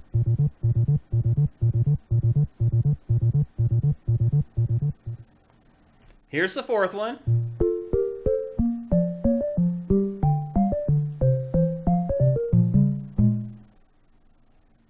And then here's the 5th one. Threadzilla, my first time ever winning. That is awesome, man. That's great. So great job, chat. Our first ever. So the audio is super low. Okay, thanks for letting me know that. And we'll make sure that we turn it up for next time. I think the other problem is that, unfortunately, that was an old game, and so I think the audio levels for the clips were just low and generally. Well, it depends. Having played a lot of retro games recently, sometimes you load those old arcade games up and they're very low. Sometimes you load them up and they blow the speakers out. Right. There was no standard. Yep.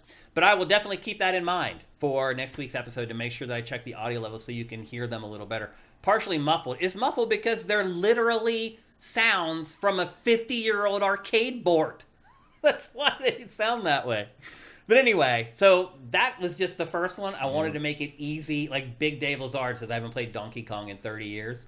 That's just the first one. We're going to keep going out. We'll start, it's hard, though. Because it's like you have to figure out what songs in the OST are iconic that people will remember. So you can't really get obscure with this. Like, you can't go to games that, like, people may pick up from a screenshot but won't remember the soundtrack. It really has to be kind of like iconic games. But I think this is really fun and a cool way to do it. And a big thanks to soundwizardry.com for agreeing to do it. Because, he's got some business off of the ad that we've been running here on GameFace. And so, for him to switch up the marketing for something like this, it's a little risky. So I want to thank him for listening to the idea and agreeing to it. And hopefully the execution here was something that he's cool with. We did engage with his brand a lot longer than we normally would. So I think that works out pretty well. So there you go. That's how we're going to be doing Name That Game going forward here on GameFace, at least as long as we're sponsored by SoundWizardry.com. Minority Game says, I think he's already asking questions. And that's right. It is time to do... Oh, it's not. Unfortunately, we don't have time for any Q&A, guys. I'm sorry. Yeah. But the answer to his question, what Final Fantasy game do you actually enjoy, is Final Fantasy VI. Yeah. I liked 9, too. 9 was all right. Yeah. And 12. Yeah. Every 3 games, they do a pretty good one. I mean, I liked 16. I like 16. A lot. Yeah. Yeah. Yeah, so those are our favorite Final Fantasies. I know most people will just immediately say Final Fantasy VII. We're kind of the opposite of everybody else in that regard. I was 22 when that came out, so no. Yep. So anyway, there you go. That is GameFace 375, our first foray with this new format, new setup, new cameras, new everything. Everybody, please give us your feedback about the show. Already heard the feedback about the audio samples being too low. That'll be fixed next week. Obviously, I already know we need to make sure that the show intro works the way it's supposed to. So not obvious stuff like that, but any of the smaller details that you guys liked or didn't like, stuff you'd like to see more or less, let us know. That's the cool thing about this. We're not sitting in some ivory tower like we used to at G4, where we're just like, you can't tell us to do anything because TV is too complicated. We can be very nimble here, and we can make adjustments very quickly. So anything that you guys like or don't like, let us know, and we'll make adjustments going forward for GameFace. But I think this was pretty good. I enjoyed doing the show this way. Definitely the looks were mixed up a lot in the show compared to how they usually are. And that'll continue to improve and change as time goes on. So thanks again to all y'all in chat. You guys make the show better as usual. Thanks to Matt for hosting us and letting me come in here and set all this stuff up. I was here until like 1 in the morning last night, something like that. And then I went home and worked another 2 or 3 hours. On my birthday, I worked a 19-hour day. And to be fair, it's not sour grapes on my part. He drove here in the worst storm in it really was. LA history, too. Yeah. Could have been swallowed by the road on the way over. Yeah. I never take the day off work for my birthday. The only time that ever happens is when my birthday falls on the weekend. That's pretty much it. I don't remember if I ever did that. Probably not. Yeah. But anyway, that's it for GameFace 375. Thanks to all y'all for hanging out and making our show better. We'll see you next week. GameFace is up and out.